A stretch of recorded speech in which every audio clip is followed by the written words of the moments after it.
আল্লাহর হাবিব বললেন, তুমি আমাকে শাফাআতের জন্য প্রথম যেখানে কষবা সেটা হচ্ছে সিরাত, আলাস সিরাত, ফুল সিরাতের কাছে যাবা, ফুল সিরাতের মধ্যে আমি নবীকে কষবা। বলে, ইয়া রাসূলুল্লাহ, আমি যদি সেখানে লাম আল খাকা, যদি আমি আপনাকে সেখানে সাক্ষাৎ না পাই, আপনি সেখানে না থাকলে বলে নাই। সাহাবীদের আকীদা আর আমাদের আকীদা এক হইতে হবে। সাহাবীদের আকীদা নবী রাহমাতুল লিল আলামিন এট এ টাইম সব জায়গায় থাকতে পারে, উচ্চ আওয়াজে বলি সুবহানাল্লাহ, কিন্তু আমি সাক্ষাৎ না পেতে পারি। এই জন্য বলছেন, ইয়া রাসূলুল্লাহ, আমি যদি আপনাকে না পাই, সাক্ষাৎ না পাই, আমি সাক্ষাৎ না পাই, আপনার না থাকেন এরকম বলে নাই, আপনি যদি সেখানে না থাকেন এটা বলে নাই। বলে, আমি যদি সাক্ষাৎ না পাই তখন কোথায় যাব? বলে, যদি সেখানে সাক্ষাৎ না পাও তাহলে ইনদাল মিজান, মিজানের কাছে চলে যাবা। বলে, ইয়া রাসূলুল্লাহ, এখানেও যদি সাক্ষাৎ না পাই? বলে, তাহলে হাউজে কাউসারের কাছে চলে আসবা। বলে, ইয়া রাসূলুল্লাহ, সেখানেও যদি না পাই?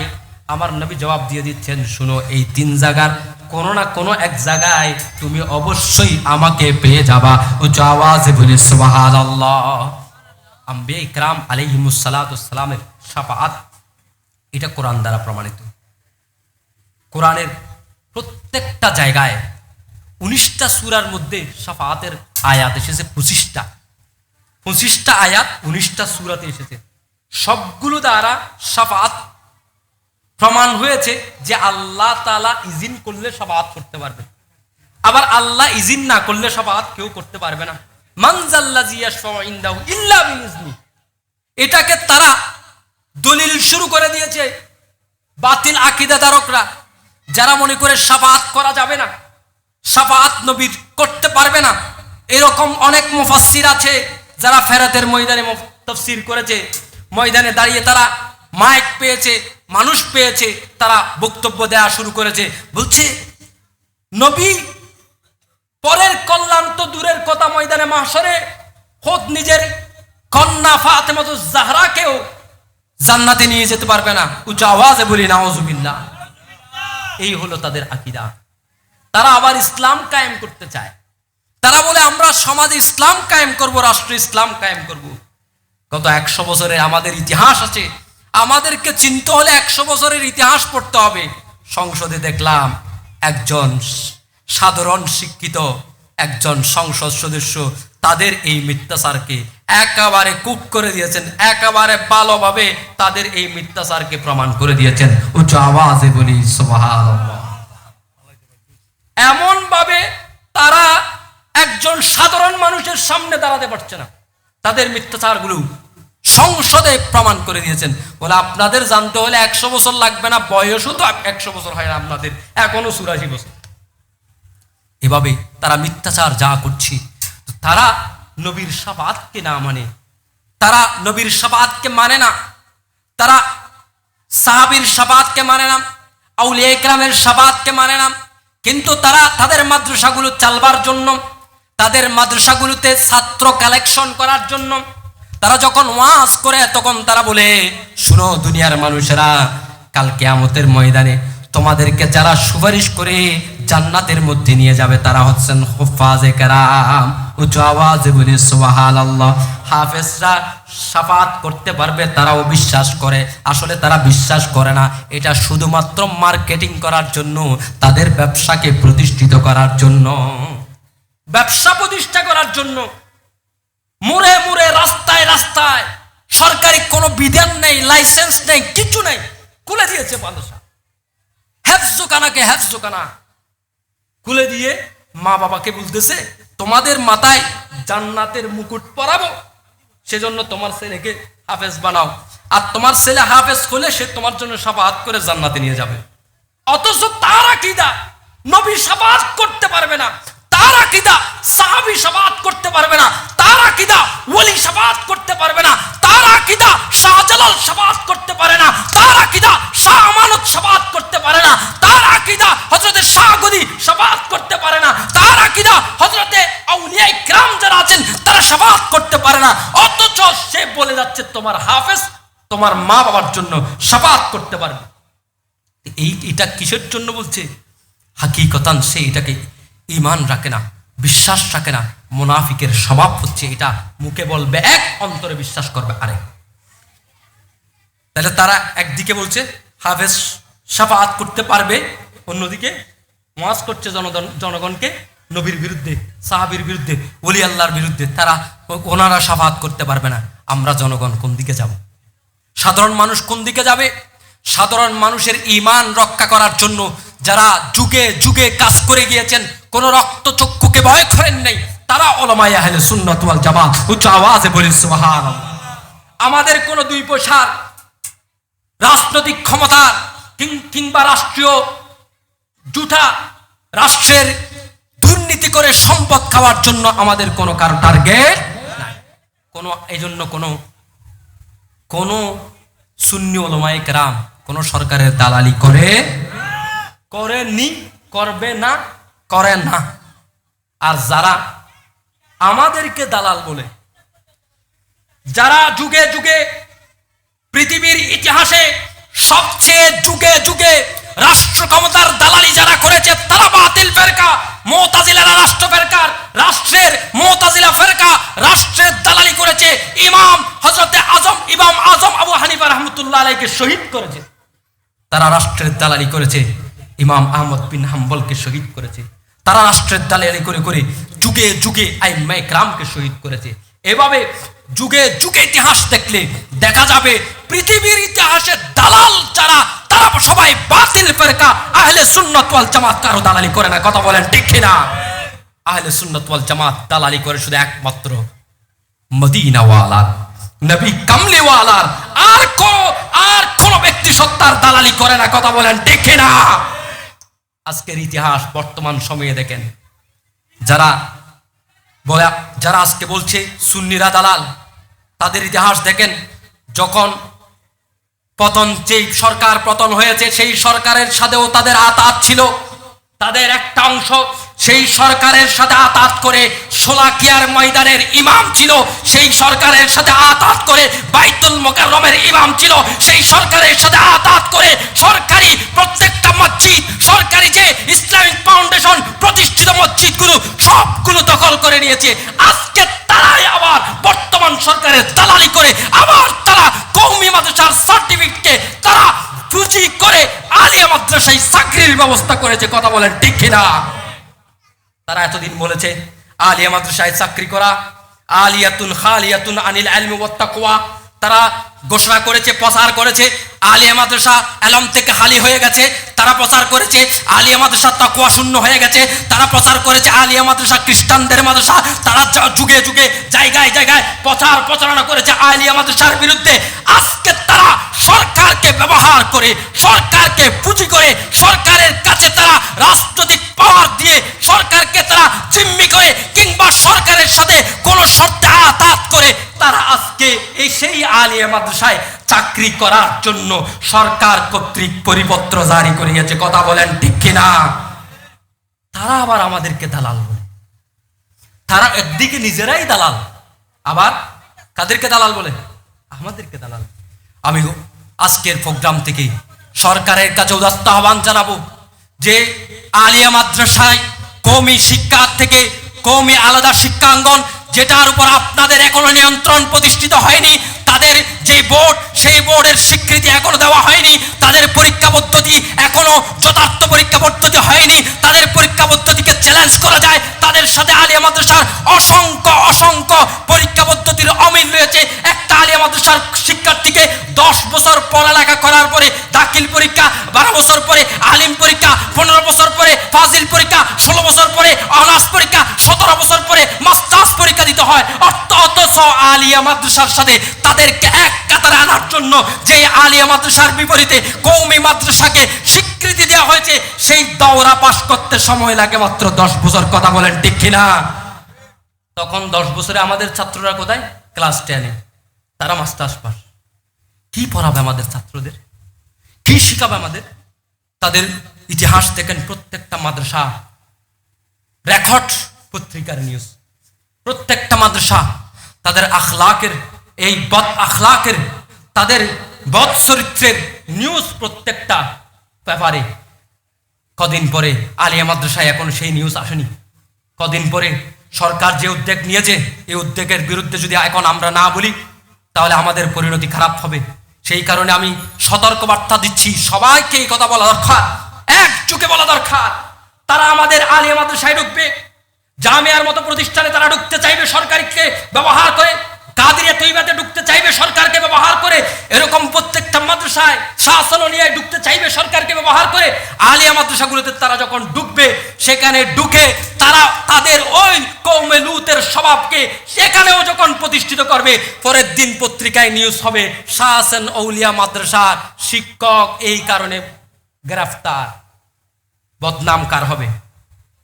বদনাম হবে শাহ হাসান আউলিয়া মাদ্রাসা, কিন্তু করেছে কারা? কওমিরা। বদনাম হবে আলিয়ার। সুতরাং এই বদনামি থেকে যদি বাঁচতে হয় এখনই সোচ্চার হতে হবে। কথা বলেন ঠিক কিনা? আল্লাহ সুবহানাহু ওয়া তাআলা আমাদেরকে বুঝার তৌফিক দান করুক। সম্মানিত হাজিরিন, রাসূল করিম সাল্লাল্লাহু আলাইহি ওয়াসাল্লামের শাফাআতের ব্যাপারে মোটামুটি আমি আমার সময়ের মধ্যে যতটুকু পেরেছি আপনাদের সামনে উপস্থাপন করেছি। আল্লাহর নবীর শাফাআত দুনিয়াতেও আছে, আখিরাতেও আছে। দুনিয়াতে কিয়ামত পর্যন্ত থাকবে। কিয়ামত পর্যন্ত পৃথিবীর যেই প্রান্ত থেকেই হোক না কেন, কোনো বান্দা যদি, কোনো উম্মতে মুস্তাফা যদি ইয়া রাসূলুল্লাহ বলে ডাকতে, আল্লাহর হাবিব তার ডাকে সাড়া দেন। উচ্চ আওয়াজে বলি সুবহানাল্লাহ, আল্লাহু আকবার। ইয়া রাসূলুল্লাহ, ইয়া গৌসুল আজম দস্তগীর, জিন্দাবাদ জিন্দাবাদ।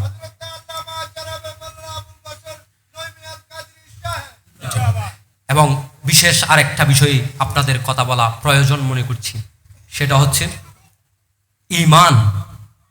শাফাআতের মুস্তাফার বিষয়, এটা ঈমানের বিষয়। ঈমান না থাকলে কেউ শাফাআত পাবে না।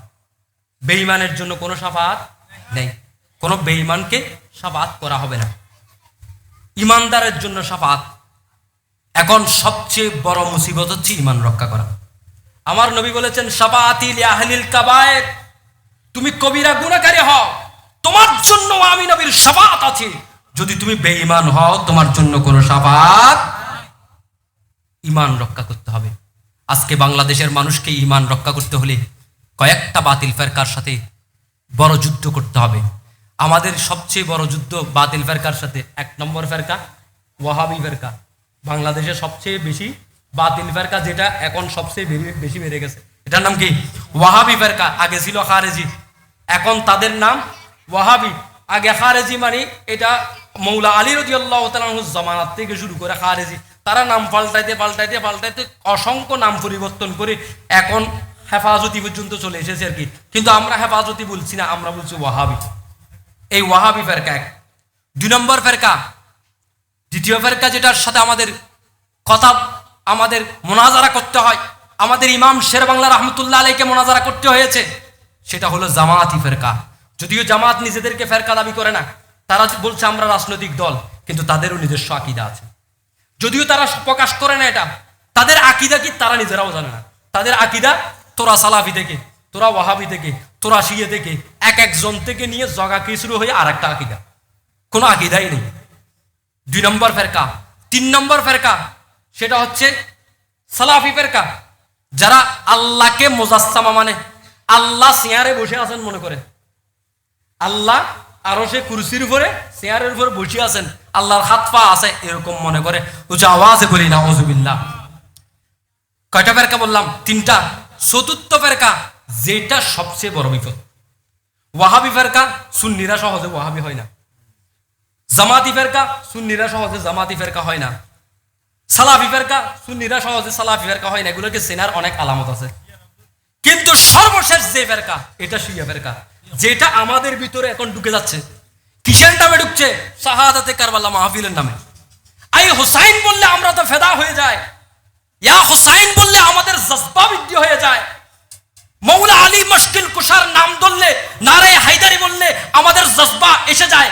কিন্তু এই নারে হায়দারের ভিতর দিয়ে তারা যে আরেকটা কুচক্র ঢুকার, আরেকটা আকীদা নষ্ট করার জন্য প্ল্যান তৈরি করেছে, এটাও আমাদের সতর্ক থাকতে হবে। কথা বলেন ঠিক কিনা? তাদের কয়টা ফেরকা আছে? শিয়াদের মধ্যে আবার প্রায় 36টা গ্রুপ আছে, একটা দুইটা নয়, 36টা দল উপদল আছে।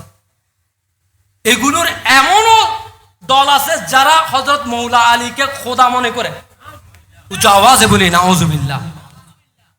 এবং তারা মনে করে নবীগণও গুনাহগার। মাঝভান্ডার দরবার শরীফ থেকে কোনো কেউ প্রতিবাদ করে নাই, দরবার শরীফের কোন আওলাদ পর্যন্ত প্রতিবাদ করে নাই। করা দরকার ছিল। এক ব্যক্তি ময়দানে বক্তব্য দিচ্ছে যে হযরত কেবলা গৌসুল আজম মেজবান্ডারির কারণে বাবা আদম আলাইহিস সালামের গুনাহ মাফ হয়েছে। বড় করে বলেন নাউজুবিল্লাহ। এটা কোনো আলেম বলে নাই, একজন আওয়াম নিজেকে ভান্ডারি দাবি করে আর কি।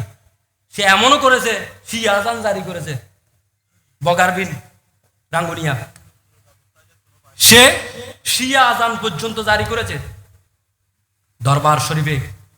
এখন উলামায়ে কেরাম মুখ খুলছে, বলেছে, সুস্পষ্ট বলেছে আমাদের হুজুর এক ওয়াজ মাহফিলে দরবার শরীফে প্রকাশ্য বলার পর থেকে সেখানকার অনেকেই ওনার যাওয়াও বন্ধ করে দিয়েছে।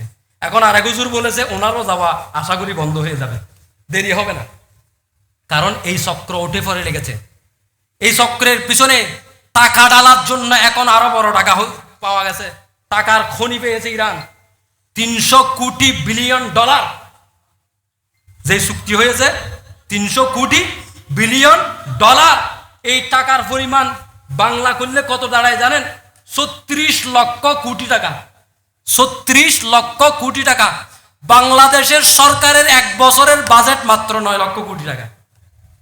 তার মানে 4 বছর বাংলাদেশকে চালাইতে পারবে এরকম টাকা ইরান বর্তমানে যুক্তরাষ্ট্রের সাথে যে চুক্তি হয়েছে এই এক চুক্তিতে পেয়েছে। এই টাকা কি করবে? এই টাকা দরবারে দরবারে ঢুকাবে, এই টাকা মোল্লা কিনবে, এই টাকা আওয়াম কিনবে, এই টাকা দিয়ে শিয়া আকীদা ফুসিং করা হবে। এই শিয়া আকীদা ওয়াহাবিদেরকে শিয়া বানাইতে পারবে না, তারা ওয়াহাবি হয়ে গেছে, তারা শিয়া হবে না, তারা ওয়াহাবি থাকি যাবে। শিয়া বানাইতে পারবে কাদেরকে? শিয়া টার্গেট করবে সুন্নিদেরকে, শিয়া ওয়াহাবিদেরকে বানাতে পারবে না, সেজন্য করবেও না। এই যে আজকে স্পষ্ট কথা, গোপন কোনো কথা নেই, যারা খাজা গরিব নওয়াজ রাদিয়াল্লাহু তাআলা আনহুর দরবারে জিয়ারত করতে যান তারা জানেন সেখানকার পরিস্থিতি কি।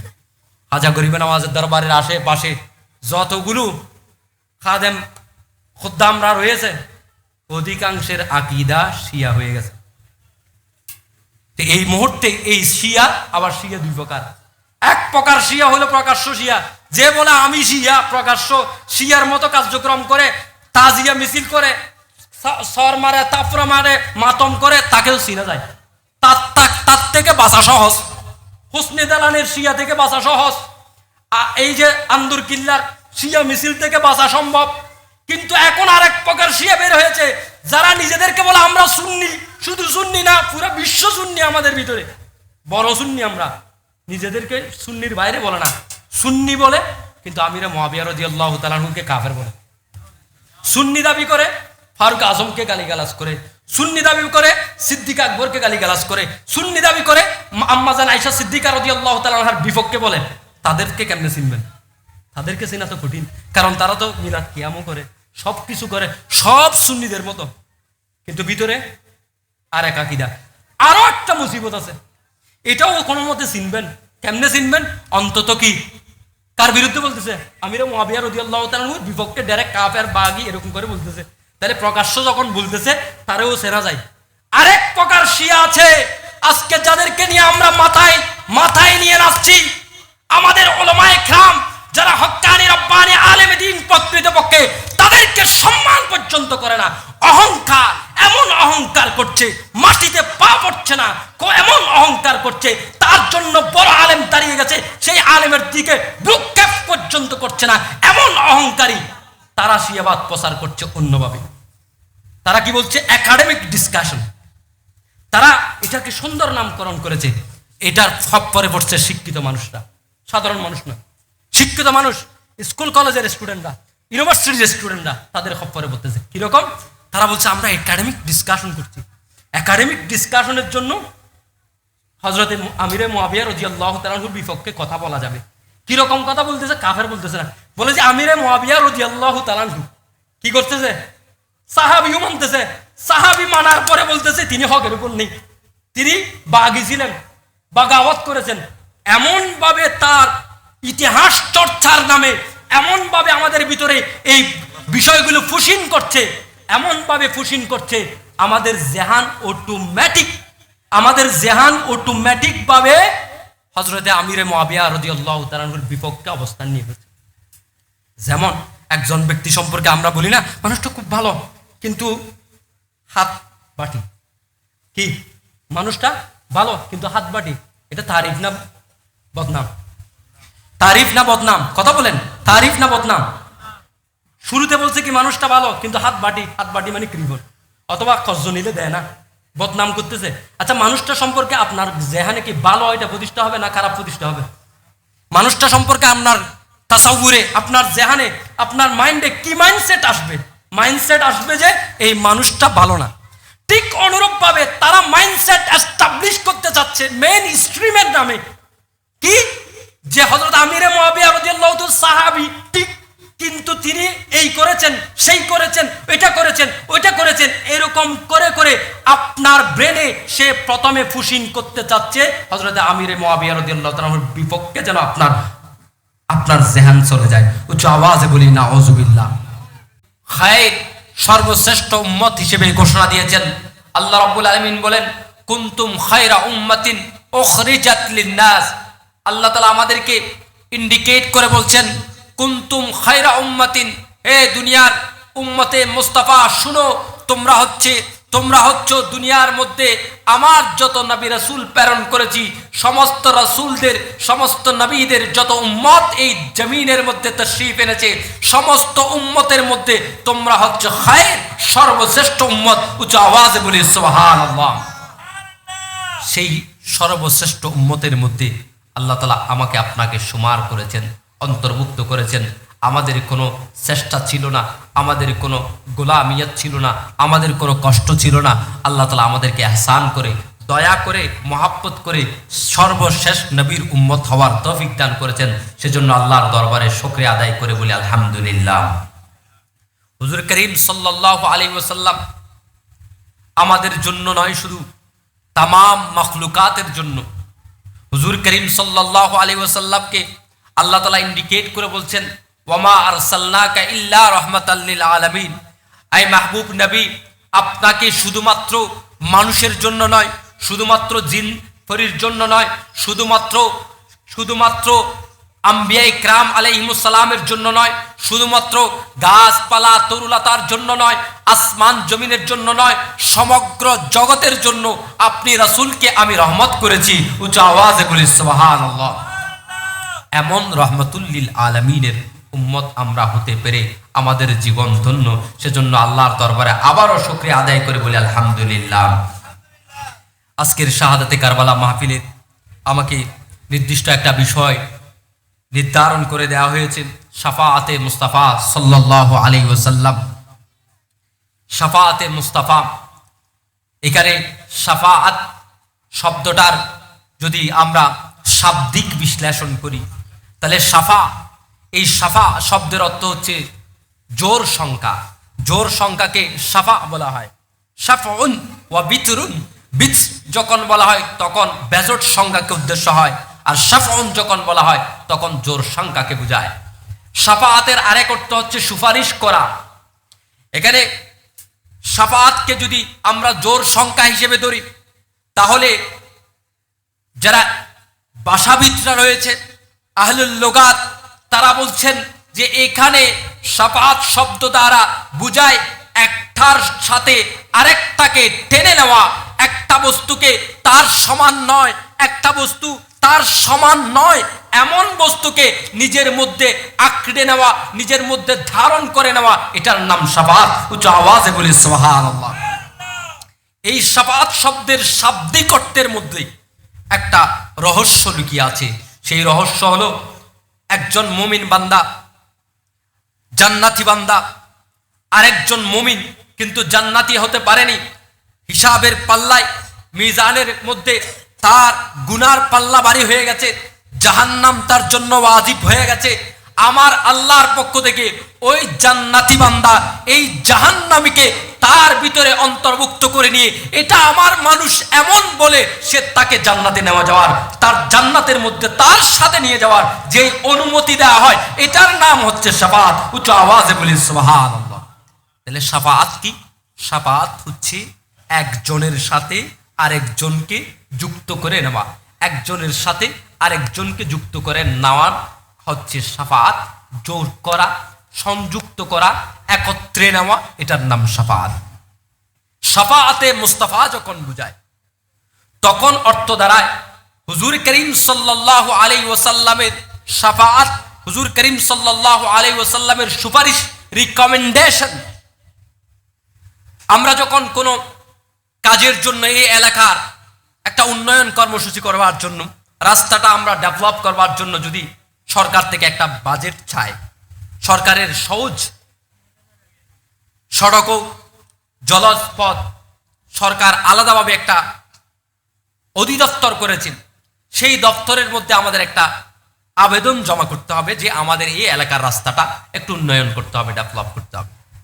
যখন আমরা কোনো আবেদন নিয়ে যাব, তখন ওই অধিদপ্তরের কর্তৃপক্ষ বলে আপনার এলাকার স্থানীয় এমপি মহোদয়ের আপনি একটা রিকমেন্ডেশন নিয়ে আসেন, অথবা আপনি একটা পেপার নিয়ে আসেন, যেটাকে ডিউ লেটার বলা হয়। আপনি একটা ডিউ লেটার নিয়ে আসেন, তাহলে আপনার এই কাজটা সহজ হয়ে যাবে।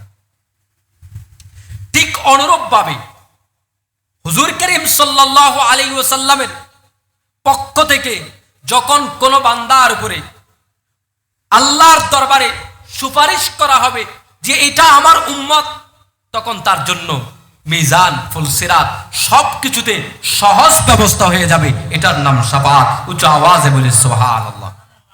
আমি পবিত্র কোরআনুল কারীমের সূরা নিসার ৬৬ নং আয়াত তেলাওয়াত করেছি। আয়াতের কিয়দাংশ, এই আয়াতে আল্লাহ সুবহানাহু ওয়া তাআলা হুজুর করিম সাল্লাল্লাহু আলাইহি ওয়াসাল্লামের দরবারে আমাদেরকে শাফাআত কামনার জন্য যাওয়ার আল্লাহ তাআলা আমাদেরকে নির্দেশনা দান করেছেন।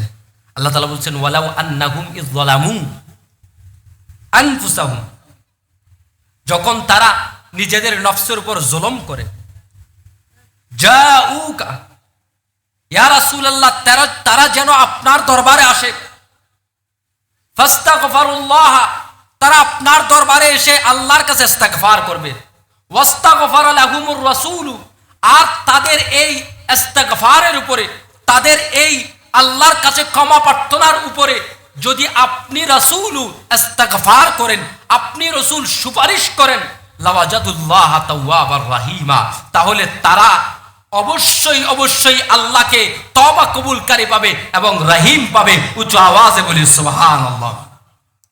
এই আয়াতের তাফসীর করতে গিয়ে ইবনে কাসির তার তাফসীরের মধ্যে এনেছেন তাফসীরুল কুরআনিল আযীম, তার তাফসীর গ্রন্থ তাফসীর ইবনে কাসির নামে যেটা সুপ্রসিদ্ধ।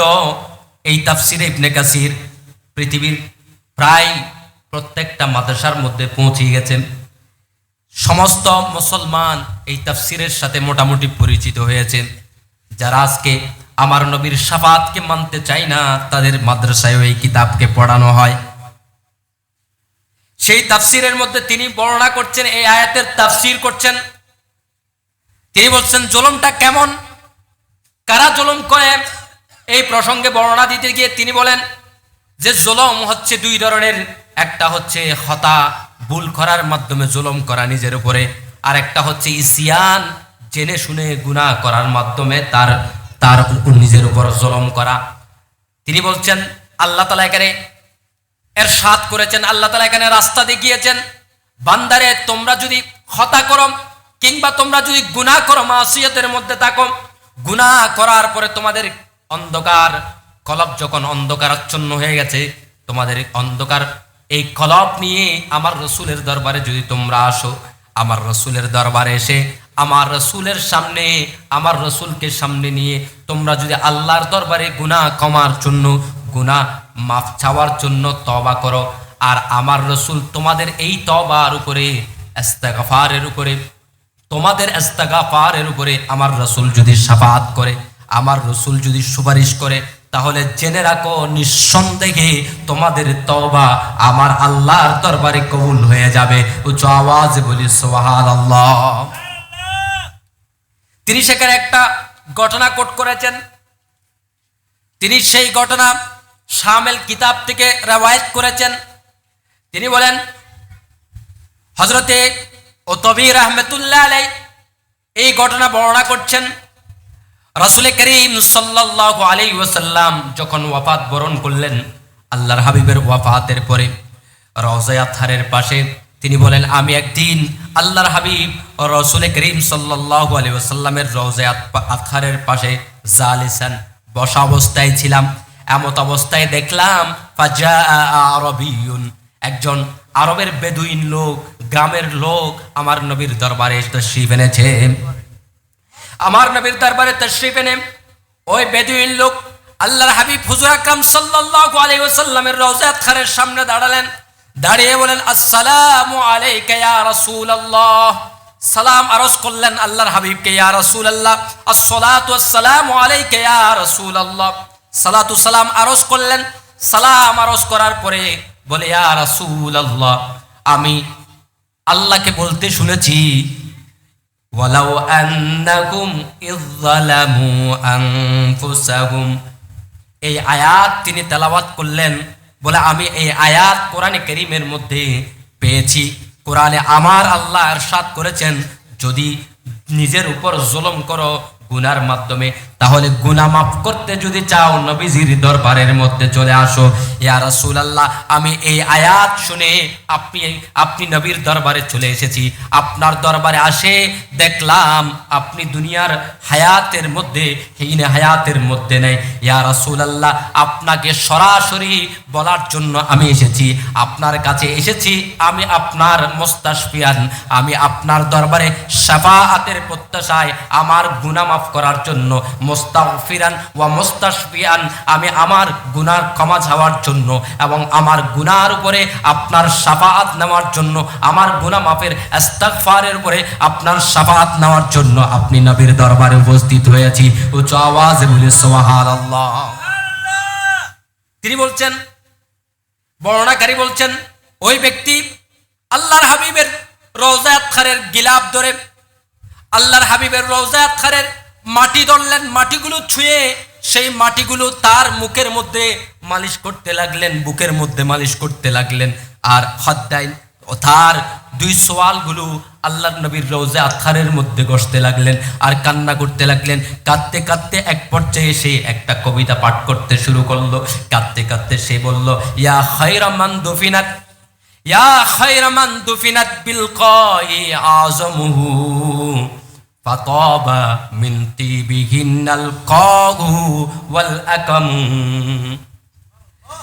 বলেন, এই কবিতায় তিনি বলতে চাচ্ছেন, ইয়া রাসূলুল্লাহ, ইয়া খায়রা, পৃথিবীর সর্বশ্রেষ্ঠ ব্যক্তিত্ব, সর্বশ্রেষ্ঠ জাত ইয়া রাসূলুল্লাহ, যিনি ইয়া রাসূলুল্লাহ আপনি এই পবিত্র মাটিতে, এই পবিত্র রওজায়ে আতহারে আপনি শায়িত হয়ে আছেন।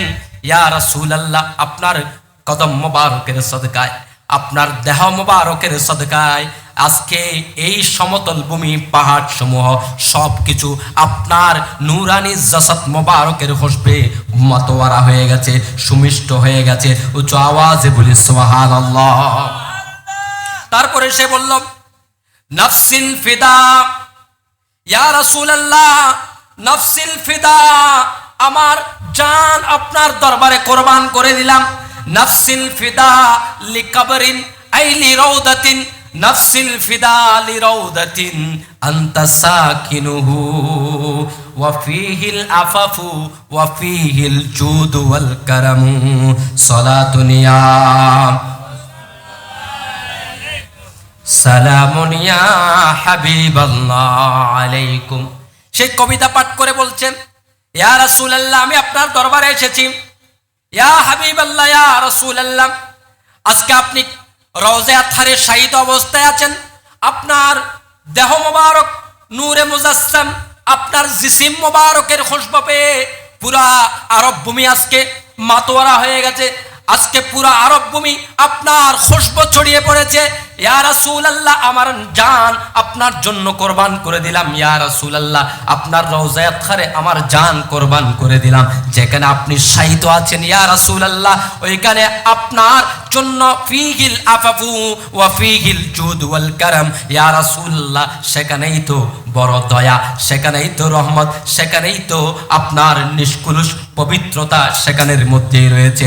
আপনার রওজায়ে আতহারের মধ্যেই তো ইয়া রাসূলুল্লাহ আপনি রহমাতুল লিল আলামিন আছেন, আমি আপনি রাহমাতুল লিল আলামিনের কাছে তাশরীফ এনেছি। আপনাকে আমি চোখে না দেখলেও আমার একিন, আমার বিশ্বাস, আমার কথা আপনি শুনতে পান। উচ্চ আওয়াজে বলি সুবহানাল্লাহ। এভাবে কান্না শুরু করলেন, কবিতা পাঠ করছেন আর কান্না করছেন। কাঁদতে কাঁদতে এক পর্যায়ে ওই ব্যক্তি হতাশ হয়ে গেলেন, নিরাশ হয়ে গেলেন। নিরাশ হয়ে ওই ব্যক্তি রওনা হয়ে গেলেন গর্তে, ওই রওজা থার থেকে বের হয়ে সে তার বাড়ির দিকে চলে যাচ্ছেন। অতবি বলেন, এমত অবস্থায় আমি দেখলাম আমার চোখের মধ্যে ঘুম চলে আসলো, তন্দ্রাচ্ছন্ন ভাব চলে আসলো। তন্দ্রাচ্ছন্ন ভাব যখন আসলো, হঠাৎ করে দেখলাম রাআইতুন নাবিয়্য সাল্লাল্লাহু আলাইহি ওয়াসাল্লাম ফিল মানাম, আমি নবী করিম সাল্লাল্লাহু আলাইহি ওয়াসাল্লামকে স্বপ্নের মধ্যে দেখলাম। আমার নবী রাহমাতুল লিল আলামিন উতবি, আমি উতবিকে ডাক দিয়ে বলছেন, ও উতবি ইলহাকিল আরাবিয়া, ওই আরবি বেদুইন যে আমার আশিক, আমার দরবারে এসেছে, কান্নাকাটি করেছে, আমি নবী রাহমাতুল লিল আলামিনের উম্মত আশিক, সেই আরবি, সেই বেদুইন ব্যক্তির সাথে তুমি গিয়ে সাক্ষাৎ করো আর তাকে ফাবাশশিরহু, তাকে সুসংবাদ দিয়ে দাও, ইন্নাল্লাহা ক্বাদ গাফারাহু, আল্লাহ সুবহানাহু ওয়া তাআলা, ইন্নাল্লাহা ক্বাদ গাফারা লাহু, আল্লাহ সুবহানাহু ওয়া তাআলা তাকে ক্ষমা করে দিয়েছেন। উচ্চ আওয়াজে বলি সুবহানাল্লাহ। আল্লাহু আকবার। ইয়া রাসূলুল্লাহ, ইয়া রাসূলুল্লাহ, জিন্দাবাদ জিন্দাবাদ। হযরতে উতবী রাহমাতুল্লাহ আলাইহি, তার সম্পর্কে মুহাদ্দিসিনে কেরাম বলেছেন তিনি সাহাবী ছিলেন। তিনি বর্ণনা করছেন যে ওই ব্যক্তিকে সাথে সাথে আমি ঘুম ভাঙার সাথে সাথে দূর দিলাম, ওই ব্যক্তির কাছে গিয়ে বললাম, ও আমার ভাই, হুজুর করিম সাল্লাল্লাহু আলাইহি ওয়াসাল্লাম আমাকে বলেছেন তোমার সাথে সাক্ষাৎ করবার জন্য। আমি দৌড়ে আসলাম, শুনো তোমার জন্য বেশারত নিয়ে আসলাম। আমার রাসূল জানিয়ে দিয়েছেন এই ওয়াফাতের পরেও রওদায়ে আতখার থেকে আমার রাসূল শাফাআত করে তোমার জিন্দেগীর সমস্ত গুনাহ আল্লাহ থেকে maaf করিয়ে নিয়েছেন। উচ্চ আওয়াজে বলি সুবহানাল্লাহ। সমস্ত গুনাহ maaf হয়ে গেছে। এখন এই আয়াতের সাথে ঘটনা, এটা তাফসীরে ইবনে কাসির এই ঘটনা দ্বারা শাফাআতে মুস্তাফা দুনিয়ার জিন্দেগিতেও লাভ করার, শাফাআত দুই ভাবে পাওয়া যায়, দুনিয়ার জিন্দেগিতেও শাফাআত, আখিরাতেও শাফাআত। শুধু আখিরাতে নয়, দুনিয়াতেও আমার নবীর শাফাআত লাভ করা যায়। এটার একটা উদাহরণ দিয়েছেন, এটা আরেকটা উদাহরণ দিয়েছেন হাদিস শরীফের মধ্যে এসেছে, তিরমিজি শরীফে। এক অন্ধ ব্যক্তি হুজুর করিম সাল্লাল্লাহু আলাইহি ওয়াসাল্লামের দরবারে এসেছে। উসমান ইবনে হুনাইফ রাদিয়াল্লাহু তাআলা এই হাদিস রওয়ায়াত করেছেন। ওই অন্ধ ব্যক্তি এসে হুজুর করিম সাল্লাল্লাহু আলাইহি ওয়াসাল্লামকে বলছেন, ইয়া রাসূলুল্লাহ, আমি অন্ধ ব্যক্তি, আমার জন্য একটু আল্লাহর দরবারে দোয়া করেন যেন আফিয়ানি, যেন আমি এই অন্ধত্বটা থেকে মুক্তি পাই, আল্লাহ তাআলা যেন আমার চোখ খুলে দেন। উচ্চ আওয়াজে বলি সুবহানাল্লাহ। হুজুর করিম সাল্লাল্লাহু আলাইহি ওয়াসাল্লাম বললেন, যদি তুমি বলো, যদি তুমি চাও, তাহলে আমি তোমার জন্য দোয়া করব। আর যদি তুমি চাও ধৈর্য ধারণ করো, সবর করো, ফাহুয়া খায়রুল লাক, আর সবর যদি তুমি ধারণ করতে পারো এটা তোমার জন্য বেশি উত্তম। তখন সেই ব্যক্তি আল্লাহর হাবিব হুজুর আকরাম সাল্লাল্লাহু আলাইহি ওয়াসাল্লামকে বললেন, ইয়া রাসূলুল্লাহ, ইয়া রাসূলুল্লাহ, আমি বড় কষ্টের মধ্যে আছি, আপনি বরং আমার জন্য একটু দোয়া করেন যেন আমার চোখের জ্যোতি ফিরে আসে, আমি যেন চোখে আপনি রাসূলুল্লাহকে দেখতে পাই। চোখের জ্যোতি ফেরার জন্য দোয়া করছেন। স্বাভাবিকভাবে বোঝা যাচ্ছে তিনি নিজের চোখের জন্য দোয়া করছেন। না রে, কোন সাহাবী রাসূল নিজের জন্য কিছুই চাইনি, এখানে তিনি চোখ চেয়েছেন আল্লাহর হাবিবকে সচক্ষে দেখার জন্য। উচ্চ আওয়াজে বলি সুবহানাল্লাহ। আল্লাহর হাবিব হুজুর আকরাম সাল্লাল্লাহু আলাইহি ওয়াসাল্লাম বললেন, যাও ওযু করে আসো। আমর করলেন, নির্দেশ দিলেন, যাও ওযু করে আসো, ভালোভাবে ওযু করবা, ভালোভাবে ওযু করে এসে তারপরে এই দোয়া পড়ো। দোয়া করবা কি? আল্লাহর হাবিব নিজে দোয়া শিখিয়ে দিয়েছেন। যে আল্লাহুম্মা ইন্নী আসআলুকা ওয়া আতাওয়াজ্জাহু বিকা, ইয়ার আল্লাহর কাছে দোয়া করবা, আল্লাহুম্মা, এ আল্লাহ, ইন্নী আসআলুকা, এ আল্লাহ আমি আপনার কাছে প্রার্থনা করছি, সওয়াল করছি, ওয়া আতাওয়াজ্জাহু ইলাইকা, আমি আপনার দিকেই তাওয়াজ্জু করেছি, বিমুহাম্মাদিনিল মুস্তাফা সাল্লাল্লাহু আলাইহি ওয়াসাল্লাম নবিয়্যির রহমা, নবী রাহমাতুল লিল আলামিনের উসিলা নিয়ে, নবী রাহমাতুল লিল আলামিনকে উসিলা নিয়ে, ইয়া রাসূলুল্লাহ, আপনি নবী রাহমাতুল লিল আলামিনকে নিয়ে আমি আল্লাহর দরবারে, ইয়া রাব্বাল আলামিন, আল্লাহ আপনার দরবারে নবী রাহমাতুল লিল আলামিনকে উসিলা করে আমি দোয়া করছি, আমার হাজত যেন পূরণ হয়ে যায়। এবং শুধু তাই নয়, বলো যে আরেকটা অংশ আছে এখানে, সে অংশটা হলো কি, বলবো যে ইয়া রাসূলুল্লাহ, তাওয়াজ্জাহতু বিকা, আমি তাওয়াজ্জু নিচ্ছি আপনার মাধ্যমে, ইলা রব্বিকা, আপনার রবের কাছে, ইলা রব্বি, আমার রবের কাছে। কিসের জন্য? এই হাজতের জন্য, হাজাতি হাজিহি লিতুকদা, এই হাজত যেন পূরণ হয়ে যায়। ইয়া রাসূলুল্লাহ, আপনার প্রতি আমি তাওয়াজ্জু করলাম। উচ্চ আওয়াজে বলি সুবহানাল্লাহ। আল্লাহুম্মা ফাশাফিহু, আল্লাহ হুজুর করিম সাল্লাল্লাহু আলাইহি সাল্লামকে আমার জন্য শাফাআতের মাধ্যম বানিয়ে দাও। উচ্চ আওয়াজে বলি সুবহানাল্লাহ। ওই ব্যক্তি আসলেন, হুজুর করিম সাল্লাল্লাহু আলাইহি সাল্লামের নির্দেশনা মোতাবেক ওযু করলেন। ওযু করে এসে, ওযু করার পরে আল্লাহর হাবিবের শিখিয়ে দেওয়া দোয়াটা আল্লাহর দরবারে দোয়াটা করলেন। দোয়া করার সাথে সাথে, দোয়া শেষ হওয়ার সাথে সাথে ওই ব্যক্তির চোখ খুলে গেল। উচ্চ আওয়াজে বলি সুবহানাল্লাহ। হুজুর করিম সাল্লাল্লাহু আলাইহি ওয়াসাল্লামের শিখিয়ে দেওয়া দোয়া সাথে সাথে চোখ খুলে গেল। তাহলে শাফাআতের এই দুটো ঘটনাকে যদি আমরা সামনে রাখি, একটা অতবীর ঘটনা বললাম আর একটা অন্ধ ব্যক্তির ঘটনা বললাম, দুটা হচ্ছে দুনিয়াতে শাফাআতের মাধ্যমে, দুনিয়াতে শাফাআত লাভ করা। আরেক প্রকার শাফাআত, সেটা হলো আখিরাতের মধ্যে। শাফাআত দুনিয়াতেও, শাফাআত আখিরাতেও। হুজুর করিম সাল্লাল্লাহু আলাইহি ওয়াসাল্লামের শাফাআত লক্ষ লক্ষ কোটি কোটি ঘটনা। শুধু তাই নয়, সাহাবীদের জামানায় শাফাআত ছিল এটা নয়, কিয়ামত পর্যন্ত আমার নবী রাহমাতুল লিল আলামিনের শাফাআত দুনিয়ার মধ্যে চলমান থাকবে। কিয়ামত পর্যন্ত আশিকে রাসূলরা আমার নবীর শাফাআত লাভ করবে। উচ্চ আওয়াজে বলি সুবহানাল্লাহ। শরফুদ্দীন বুসরি রাহমাতুল্লাহ আলাইহি, যার নাম আমরা সবাই জানি, যার কথা, যার কবিতা আটহাজারি মাদ্রাসায়ও পড়ানো হয়, পটিয়া মাদ্রাসায়ও পড়ানো হয়, তারাও মানে।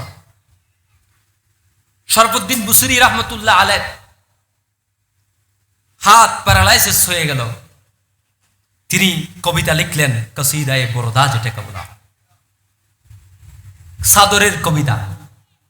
তিনি কবিতা লিখলেন, লিখে কবিতার যখন 10ম ফসল শেষ হয়ে গেল, তিনি ঘুমিয়ে পড়লেন। স্বপ্নের মধ্যে দেখলেন হুজুর করিম সাল্লাল্লাহু আলাইহি ওয়াসাল্লাম ঘরে তাশরীফ এনেছে। হুজুর করিম সাল্লাল্লাহু আলাইহি ওয়াসাল্লাম হাত বুলিয়ে দিয়েছেন তার হাতের উপরে, প্যারালাইজড হাতের উপরে, এবং চাদর দিয়ে দিয়েছেন। সকালবেলা ঘুম থেকে উঠে দেখে বরাবর চাদরটা আছে, হাতটা সুস্থ হয়ে গেছে। পুরা রুমটা এমন খুশবু এসেছে, এই খুশবু দুনিয়ার কোন খুশবু নয়। উচ্চ আওয়াজে বলি সুবহানাল্লাহ। এটা বাদাল ওয়াফাত, রোগ থেকে মুক্তির জন্য আমার নবীর শাফাআত করেছেন, আমার নবী শাফাআত করেছেন এখানে। এভাবে আজকের তারিখ পর্যন্ত হুজুর করিম সাল্লাল্লাহু আলাইহি ওয়াসাল্লামের অন্ধ ব্যক্তিকে শিখিয়ে দেওয়া যেই দোয়া, সেই দোয়া থেকে আমরা শিক্ষা লাভ করতে পারি। আল্লাহর হাবিব হুজুর আকরাম সাল্লাল্লাহু আলাইহি ওয়াসাল্লাম আমাদেরকে শিক্ষা দিচ্ছেন, শুনো, তোমরা যদি এই দোয়া থেকে আমরা যদি অ্যানালাইসিস করে দুইটা অংশ নিতে পারি। একটা অংশ হচ্ছে আল্লাহর কাছে দোয়া করা, আর একটা অংশ হচ্ছে আল্লাহর রসুলের দিকে তাওয়াজ্জু করা। একটা হচ্ছে কি আল্লাহর কাছে দোয়া করা, আর একটা হচ্ছে ওই অন্ধ ব্যক্তিকে যে শিখিয়ে দিয়েছেন দোয়া, সেখানে দুই অংশ। এক অংশ হচ্ছে আল্লাহর কাছে, আর এক অংশ হচ্ছে রসুলের কাছে বলা। আজকে অনেকে এসে বলছে রসুলের কাছে কিছু চাওয়া, এটা বেদাত, শিরিক, বিভিন্ন ফতোয়া লাগিয়ে দিচ্ছে। আরে যার কাছে আছে তার কাছে না চাওয়াটাই তো অপরাধ। বাবার কাছে আছে, বাবার কাছে সন্তান চাইবে, এটাই তো বাবার তামান্না। বাবা চাই তার সন্তান তার কাছ থেকে নিক, গ্রহণ করুক। হুজুর করিম সাল্লাল্লাহু আলাইহি ওয়াসাল্লামকে আল্লাহ তাআলা দুনিয়ার সব কিছু দিয়েছেন, আখিরাতের তো দিয়েছেন। দুনিয়ার ধন সম্পদ আমরা মনে করছি এগুলো বুঝি আমরা ডিরেক্ট পাই, আমরা ডিরেক্ট কিছুই পাই না। বুখারী শরীফে হাদিস এসেছে হুজুর আকরাম সাল্লাল্লাহু আলাইহি ওয়াসাল্লামের প্রসঙ্গে আল্লাহর হাবিব নিজেই বলেন, ইন্নামা আনা কাসিমুন ওয়াল্লাহু ইউতি। দুনিয়ায় যত বরকত নাজিল হয়, দুনিয়ায় যত রিজিক নাজিল হয়, সমস্ত রিজিক আল্লাহ আমাকেই দান করেন, আর আমি রাসূল সেগুলো তোমাদের মাঝে বন্টন করে দিই। উচ্চ আওয়াজে বলি সুবহানাল্লাহ। এবং হুজুর করিম সাল্লাল্লাহু আলাইহি ওয়াসাল্লাম আরো ইরশাদ করেছেন, উতিতু মাফাতিহা খাজাইনিল আরদি। শুনো, আমি নবীর হাতে খাজাইনে আরদ, জমিনের যত খাজিনা আছে সব কিছুর চাবি আমার হাতে তুলে দেওয়া হয়েছে। উচ্চ আওয়াজে বলি সুবহানাল্লাহ। তাহলে যার হাতে সবকিছু দেওয়া হয়েছে তার কাছে চাওয়া যাবে কিনা? আমরা রাস্তা একটা করব, এই রাস্তা ডেভেলপের জন্য আমরা এমপির কাছে চাই না, তো এমপির কাছে চাওয়া কি শিরিক হয়ে যাবে? এমপি ক্ষমতায় যেহেতু আছে, আল্লাহ যেহেতু ক্ষমতা দিয়েছেন, তার কাছে চাওয়া শিরিক হবে? যারা শিরিক মনে করছে তাদের শিরিকের সংজ্ঞা বুঝতে ভুল হয়েছে। তাদের কাছে শিরিকের সংজ্ঞাটা সুস্পষ্ট নয়। তাহলে রাসূল করিম সাল্লাল্লাহু আলাইহি ওয়াসাল্লামের শাফাআত দুনিয়ার মধ্যে, তো দুনিয়ায় আমরা যদি কিয়ামত পর্যন্ত প্রত্যেক মানুষ শাফাআত, দুনিয়ার শাফাআত গ্রহণ করতে চাইলে এই অন্ধ ব্যক্তির আল্লাহর হাবিবের শিখিয়ে দেওয়া দোয়া থেকে দুইটা অংশ। একটা অংশ হচ্ছে আল্লাহর কাছে দোয়া করা, আল্লাহ তোমার নবী নবিউর রহমা, নবী রাহমাতুল লিল আলামিনের উসিলা নিয়েছি, আল্লাহ তুমি আমার দোয়াকে কবুল করে নাও, আমার মুশকিলাতকে হল করে দাও। এভাবে আল্লাহর কাছে দোয়া করা। উচ্চ আওয়াজে বলি সুবহানাল্লাহ। আর একটা হলো আল্লাহর হাবিবকে লক্ষ্য করে বলা, ইয়া রাসূলুল্লাহ ইন্নী তাওয়াজ্জাহতু ইলাইকা, ইয়া রাসূলুল্লাহ আমি আপনার দিকেও মুতাওয়াজ্জহ হলাম। উচ্চ আওয়াজে বলি সুবহানাল্লাহ। একটা হলো আল্লাহকে বলা, আর একটা হলো রাসূলুল্লাহকে বলা। এই কারণে হযরত আব্দুর রহমান জামি রাহমাতুল্লাহ আলাইহি সহ অসংখ্য শায়েরদের কবিতার মধ্যে এসেছে, তারা হুজুর করিম সাল্লাল্লাহু আলাইহি ওয়াসাল্লামকে লক্ষ্য করে হুজুর করিম সাল্লাল্লাহু আলাইহি ওয়াসাল্লামকে সরাসরি ডাক দিয়ে বলেছেন, ইয়া রাসূলুল্লাহ উনজুর হালানা, ইয়া হাবিবাল্লাহ ইসমা ক্বালানা। ইয়া রাসূলুল্লাহ আমার হালতটা আপনি একটু দেখুন না, আমি বড় মুশকিলাতের মধ্যে আছি, আমার দিকে একটু আপনার নজর করুন। ইয়া হাবিবাল্লাহ ইসমা ক্বালানা, ইয়া রাসূলুল্লাহ আমি আপনাকে ডাক দিলাম বাংলাদেশের এক প্রান্ত থেকে, ইয়া রাসূলুল্লাহ আপনি আমার ডাকটা একটু শ্রবণ করেন না। উচ্চ আওয়াজে বলি সুবহানাল্লাহ। এরপরে তিনি বলছেন, ইন্নানি ফি বাহরি গাম্মিম মুগরাকুন, ইয়া রাসূলুল্লাহ আমি হতাশার সাগরের মধ্যে ডুবে আছি, ইয়া রাসূলুল্লাহ আমি হতাশার সাগরের মধ্যে ডুবে গেছি। ইন্নানি ফি বাহরি গাম্মিম মুগরাকুন হুসবিয়াদি সাহিল্লানা আশকালানা, ইয়া রাসূলুল্লাহ, ইয়া রাসূলুল্লাহ হতাশার সাগরের মধ্যে ডুবে গেছি, আমার কোনো সাহারা নাই, এমন অবস্থায় আপনি একমাত্র আমার সাহারা, আপনি একমাত্র আমার সাহারা, আমার হাতটা ধরে এই হতাশার সাগর থেকে তুলে আনুন, আমার মুশকিলাতকে হল করে দিন। উচ্চ আওয়াজে বলি সুবহানাল্লাহ। হুজুর করিম সাল্লাল্লাহু আলাইহি ওয়াসাল্লামের দরবারে এভাবে সমস্ত শায়েররা, সমস্ত মুহাদ্দিসিনে কেরাম, ফুকাহায়ে ইজাম যখন মুশকিলাতের মধ্যে পড়তেন, পৃথিবীর যেই প্রান্তে হোক, সে ইয়া রাসূলুল্লাহ বলে মোতাবাজ্জু হয়ে যেতেন আল্লাহর হাবিবের দিকে। আর হাবিবে রসুলের দিকে যখন মোতাবাজ্জু হয়ে যায়, রসুলের দিকে যখন মোতাবাজ্জু হয়ে কোনো বান্দা প্রত্যাশা করে, এরপরে বলে আল্লাহ তোমার নবীকে উসিলা করলাম, তুমি আমার দোয়াকে কবুল করে নাও, নিঃসন্দেহে সেই বান্দার দোয়া আল্লাহর দরবারে কবুল হয়ে যায়। উচ্চ আওয়াজে বলি সুবহানাল্লাহ। এরপরে হলো শাফাআতে আখিরা, আখিরাতের শাফাআত। বুখারী শরীফের মধ্যে হাদিস এসেছে, তারাও পড়ে আমরাও পড়ি, সবাই জানে। কিয়ামতের ময়দান যখন কায়েম হবে, হযরত আবু হুরায়রা রাদিয়াল্লাহু তাআলা আনহু হাদিস riwayat করেছেন, হযরত আনাস বিন মালিক রাদিয়াল্লাহু তাআলা আনহু riwayat করেছেন, অসংখ্য রাবী থেকে হাদিস বর্ণিত হয়েছে। মুফাসসিরিনে কেরাম এই হাদিসের প্রসঙ্গে মুহাদ্দিসিনে কেরাম একমত হয়েছেন যে এটা মানান মুতাওয়াতির পর্যায়ে পৌঁছে গেছে। ইমাম ফখরুদ্দিন রাজি রহমতুল্লাহ আলাইহি এই হাদিসের ব্যাপারে বলেছেন, এই হাদিসটা লফজান মুতাওয়াতিরে না পৌঁছালেও মানান অর্থগতভাবে এটা হদ্দুত তাওয়াতুর পর্যন্ত পৌঁছে গেছে। উচ্চ আওয়াজে বলি সুবহানাল্লাহ। এই হাদিসে এসেছে কিয়ামতের ময়দান যখন কায়েম হবে, কিয়ামত যখন শুরু হবে, কিয়ামতের ময়দানে 12 সূর্যের পরিমাণ তাপ এক সূর্য থেকে হবে। সূর্য এত কাছে চলে আসবে, বান্দার মগজগুলো গলে গলে চোখ বেয়ে নাক বেয়ে নিচের দিকে পড়তে থাকবে। ফুটন্ত গরম পানিতে যেমন বুদবুদ সৃষ্টি হয়, এত গরম হবে। ওই গরমের কারণে মাথার মগজগুলো বুদবুদ করতে থাকবে, এত কঠিন পরিস্থিতি সৃষ্টি হবে। ওই কঠিন পরিস্থিতিতে সমস্ত উম্মত, শুধু আমার নবীর উম্মত নয়, বাবা আদম আলাইহিস সালাম থেকে শুরু করে আমার রাসূলের উম্মত পর্যন্ত সমস্ত উম্মত, সমস্ত মানুষেরা, সমস্ত মখলুকাত এই কঠিন মুহূর্তের মধ্যে আল্লাহর কাছে দোয়া করবে, আল্লাহরে এই কঠিন মুসিবতের সময় অন্তত আপনি বিচার কার্যক্রমটা শুরু করেন। বিচার কার্যক্রম শুরু হচ্ছে না, আযাব চলছে, বিচার কার্যক্রম হচ্ছে না। তখন তারা হযরত আদম আলাইহিস সালামের কাছে যাবে।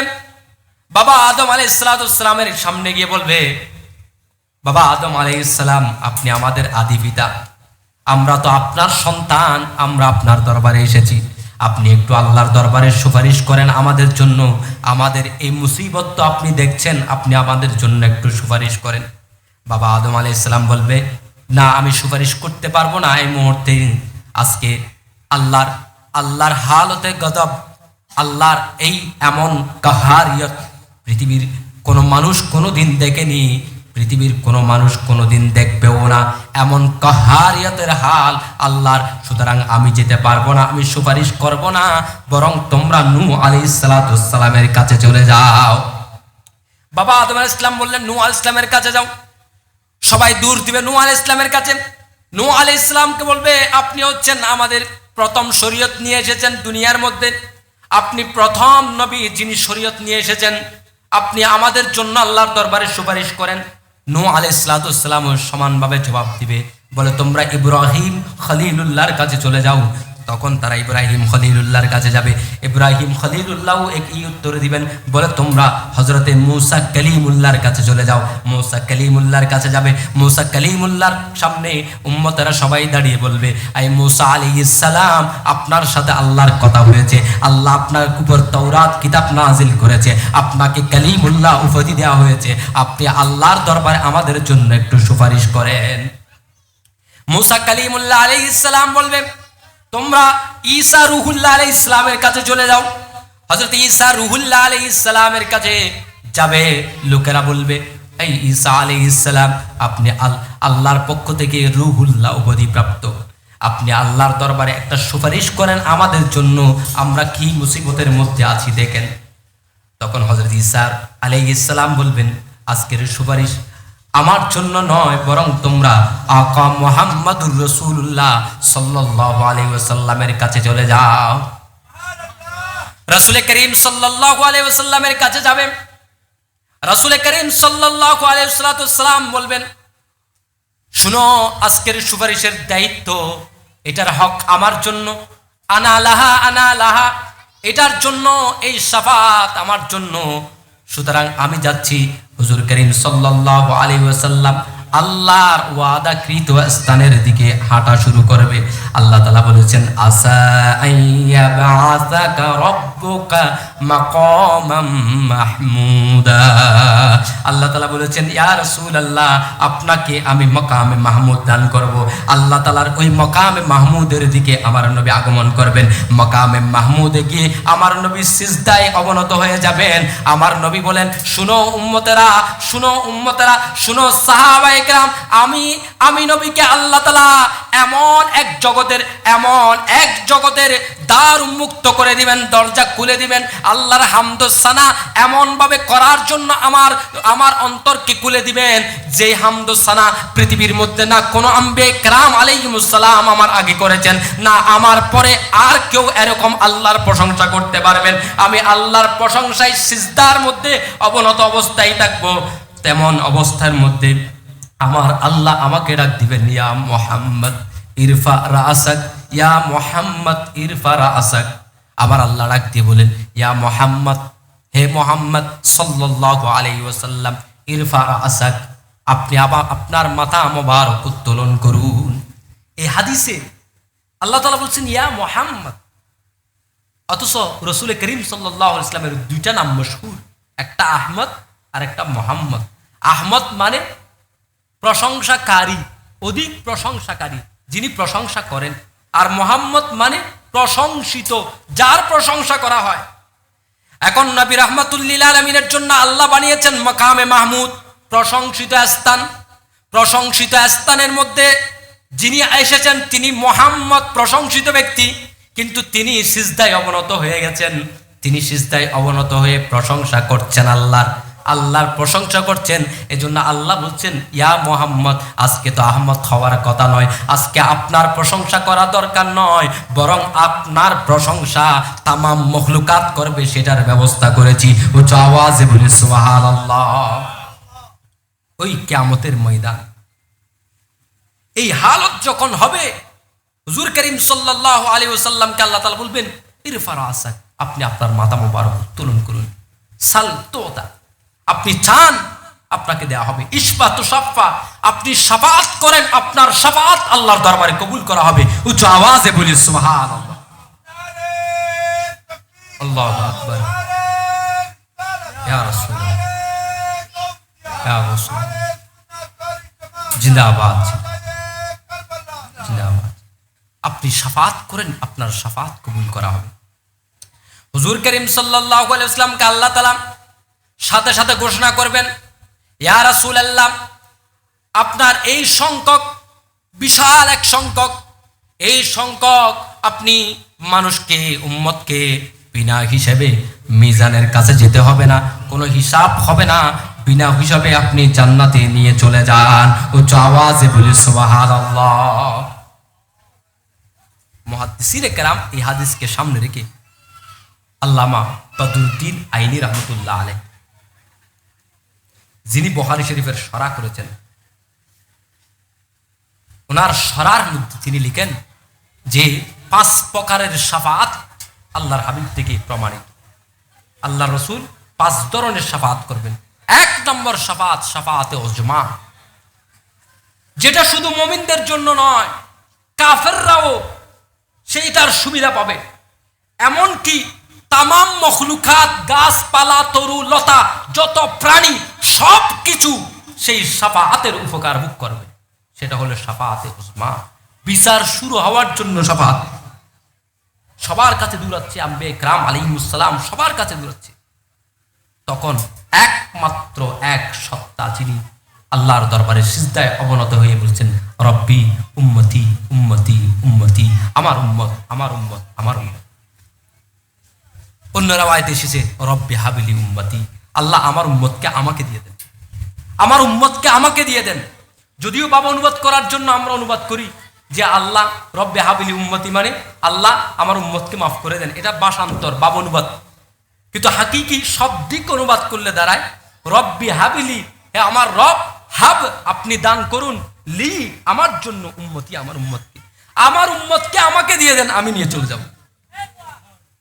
এভাবে আল্লাহ সুবহানাহু ওয়া তাআলার দরবারে আল্লাহ তাআলার দরবারে তিনি ফরিয়াদ করবেন। এই শাফাত, প্রথম যে শাফাত যার মাধ্যমে বিচার কার্যক্রম শুরু হবে, এটার নাম শাফাতে উজমা, 1 নম্বর শাফাত। 5 ধরনের শাফাত করবেন আল্লাহ রাসূল। 1 নম্বর শাফাত হচ্ছে শাফাতে উজমা, যে শাফাতের মাধ্যমে ময়দানে মাহশরে বিচার কার্যক্রম শুরু হবে আল্লাহর নবীর শাফাতের মাধ্যমে। দ্বিতীয় শাফাত হলো আল্লাহর হাবিব কোনো হিসাব ছাড়া উম্মতের বিশাল একটা সংখ্যাকে জান্নাতের মধ্যে নিয়ে যাবেন শাফাত করে, উচ্চ আওয়াজে বলি সুবহানাল্লাহ।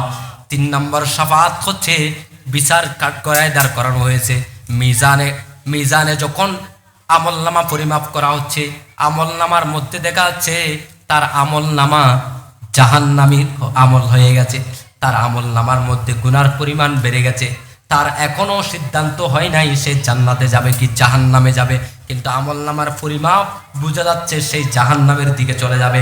আমার নবী তার জন্য শাফাত করবেন, ওই জাহান্নাম ওয়াজিব হওয়া ব্যক্তিকে জাহান্নামে না দিয়ে আমার আল্লাহ জান্নাতের মধ্যে প্রেরণ করবেন। উচ্চ আওয়াজে বলি সুবহানাল্লাহ। 4 নম্বরের শাফাত হচ্ছে এমন কিছু ব্যক্তি যারা জাহান্নামে ঢুকে গেছে, অলরেডি তারা জাহান্নামের ভিতরে, বিচার হয়ে গেলে জান্নাতীরা জান্নাতে, জাহান্নামীরা জাহান্নামে, আমার নবীর উম্মত জাহান্নামে চলে গেছে। আমার নবী রাহমাতুল লিল আলামিন বলছেন আল্লাহর কাছে, আল্লাহ আমি জান্নাতে প্রবেশ করব না। কেন? বলে আমার উম্মত এখনো জাহান্নামে আছে। আমি আমার কোন উম্মত যার কাছে যাররা পরিমাণ আমি নবীর মুহাব্বত আছে, আমি তাকে রেখে কোনোদিন জান্নাতে প্রবেশ করতে পারি না। রাহমাতুল লিল আলামিন রাসূল করিম সাল্লাল্লাহু আলাইহি ওয়াসাল্লামকে আল্লাহ তাআলা অনুমতি দিবেন, আপনি জাহান্নাম থেকে আপনার উম্মতগুলোকে বের করে নিয়ে আসেন। উচ্চ আওয়াজে বলি সুবহানাল্লাহ। 4th প্রকারের শাফাত হচ্ছে এটা, যে জাহান্নাম থেকে নিয়ে তাদেরকে, এগুলো অঙ্গার হয়ে গেছে, পুড়ে গেছে, কিন্তু পুড়ে যাওয়ার ভিতরেও আমার নবীর উম্মতকে চেনা যাবে। কেমনে চেনা যাবে? হাদিস শরীফে এসেছে আমার নবীর উম্মতকে চেনা যাবে একটা বিশেষ বৈশিষ্ট্য দিয়ে, গুররুল মুহাজ্জিলিন বলা হয় এটাকে। এই যে ছাগল, কালো কালো ছাগল, ছাগলের সাদা করে ছাদের মতো কপালের মধ্যে আছে, এই সাদাটা ওই কালো ছাগলের মধ্যে সাদা চাঁদের মতো চিহ্ন স্পেশাল দেখা যায় কিনা দূর থেকে? একদম স্পেশাল ভাবে দেখা যায়। বলে আমার নবীর উম্মতগুলো কিয়ামতের ময়দানেও স্পেশাল চিনা যাবে, এমনকি জাহান্নামে হওয়ার পরেও, জাহান্নামে গেলেও স্পেশাল চিনা যাবে। জাহান্নাম সব জায়গায় টাচ করতে পারবে, কিন্তু আমার নবীর উম্মতের এমন কিছু স্থান আছে যেখানে জাহান্নাম পর্যন্ত টাচ করতে পারবে না। তন্মধ্যে ওই স্থানগুলো হলো আমার নবীর উম্মতের ওযুর স্থান। উচ্চ আওয়াজে বলি সুবহানাল্লাহ। ওযু করা হয় যেখানে, হাত জাহান্নাম টাচ করতে পারবে না, চেহারা জাহান্নাম পুরাতে পারবে না, টাকনু পর্যন্ত পায়ের গোড়ালি জাহান্নাম পুরাতে পারবে না। জাহান্নামের আগুন আসবে সামনের দিকে, এমন ভাবে আসবে পুরাই সারখার করে দেওয়ার জন্য, হঠাৎ করে থেমে যাবে। জাহান্নামের খাজেন জিজ্ঞেস করবে, এই জাহান্নামের আগুন, তুমি তো কাউকে কোনোদিন সার দাও না, তোমার এখানে পাথর পড়লে সেই পাথর আগুনে ছারখার হয়ে যায়, এখানে গাছ পড়লে আগুনে ছারখার হয়ে যায়, যা কিছু আসুক জাহান্নামের মধ্যে তুমি কাউকে ভয় পাও না, আজকে তোমার কি হয়েছে এমন? তার হাতের দিকে গিয়ে আবার ফিরে আসছো, তার মুখের দিকে গিয়ে আবার ফিরে আসছো, তখন সে বলে, চিনো, জানো এটা উম্মতে মুস্তাফা, তার চেহারা থেকে নূর বের হচ্ছে, নূরে ওযু, তার ওযুর নূরের কারণে আমি নার তাকে আঘাত করতে পারছি না। উচ্চ আওয়াজে বলি সুবহানাল্লাহ।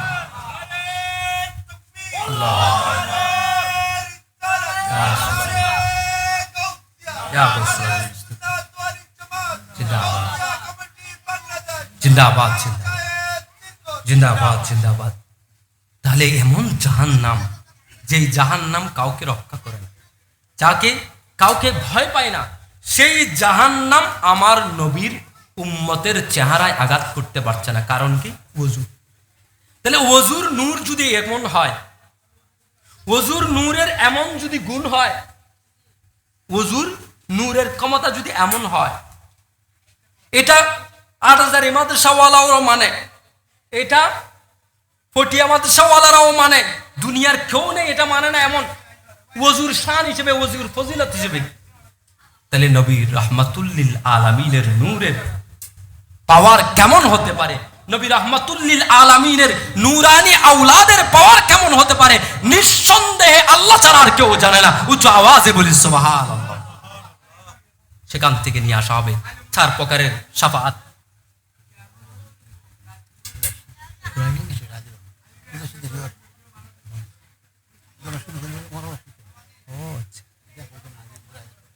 মারহাবা মারহাবা। আমাদের মাঝে এসে উপস্থিত হয়েছেন আজকের অনুষ্ঠানের সম্মানিত প্রধান ওয়াইজিন হযরতুল আল্লামা মুফতি আবুল হাসান মোহাম্মদ উমাইর রিজভী মুদ্দাজিল্লুহুল আলী হুজুরের আগমন হয়েছে। অল্প কিছুক্ষণের মধ্যে ইনশাআল্লাহুল আজিজ তিনি তার নুরানি ইমানি ইরফানি তাকরীর করবেন। আপনারা সকলে ঘোরাফেরা না করে মাহফিলের মঞ্চে চলে আসার জন্য অনুরোধ করছি। নারে তাকবীর, নারে রিসালাত, নারে গাউসিয়া। হযরতুল আল্লামা আবুল হাসান মোহাম্মদ উমাইর রিজভী মুদ্দাজিল্লুহুল আলী। মারহাবা মারহাবা।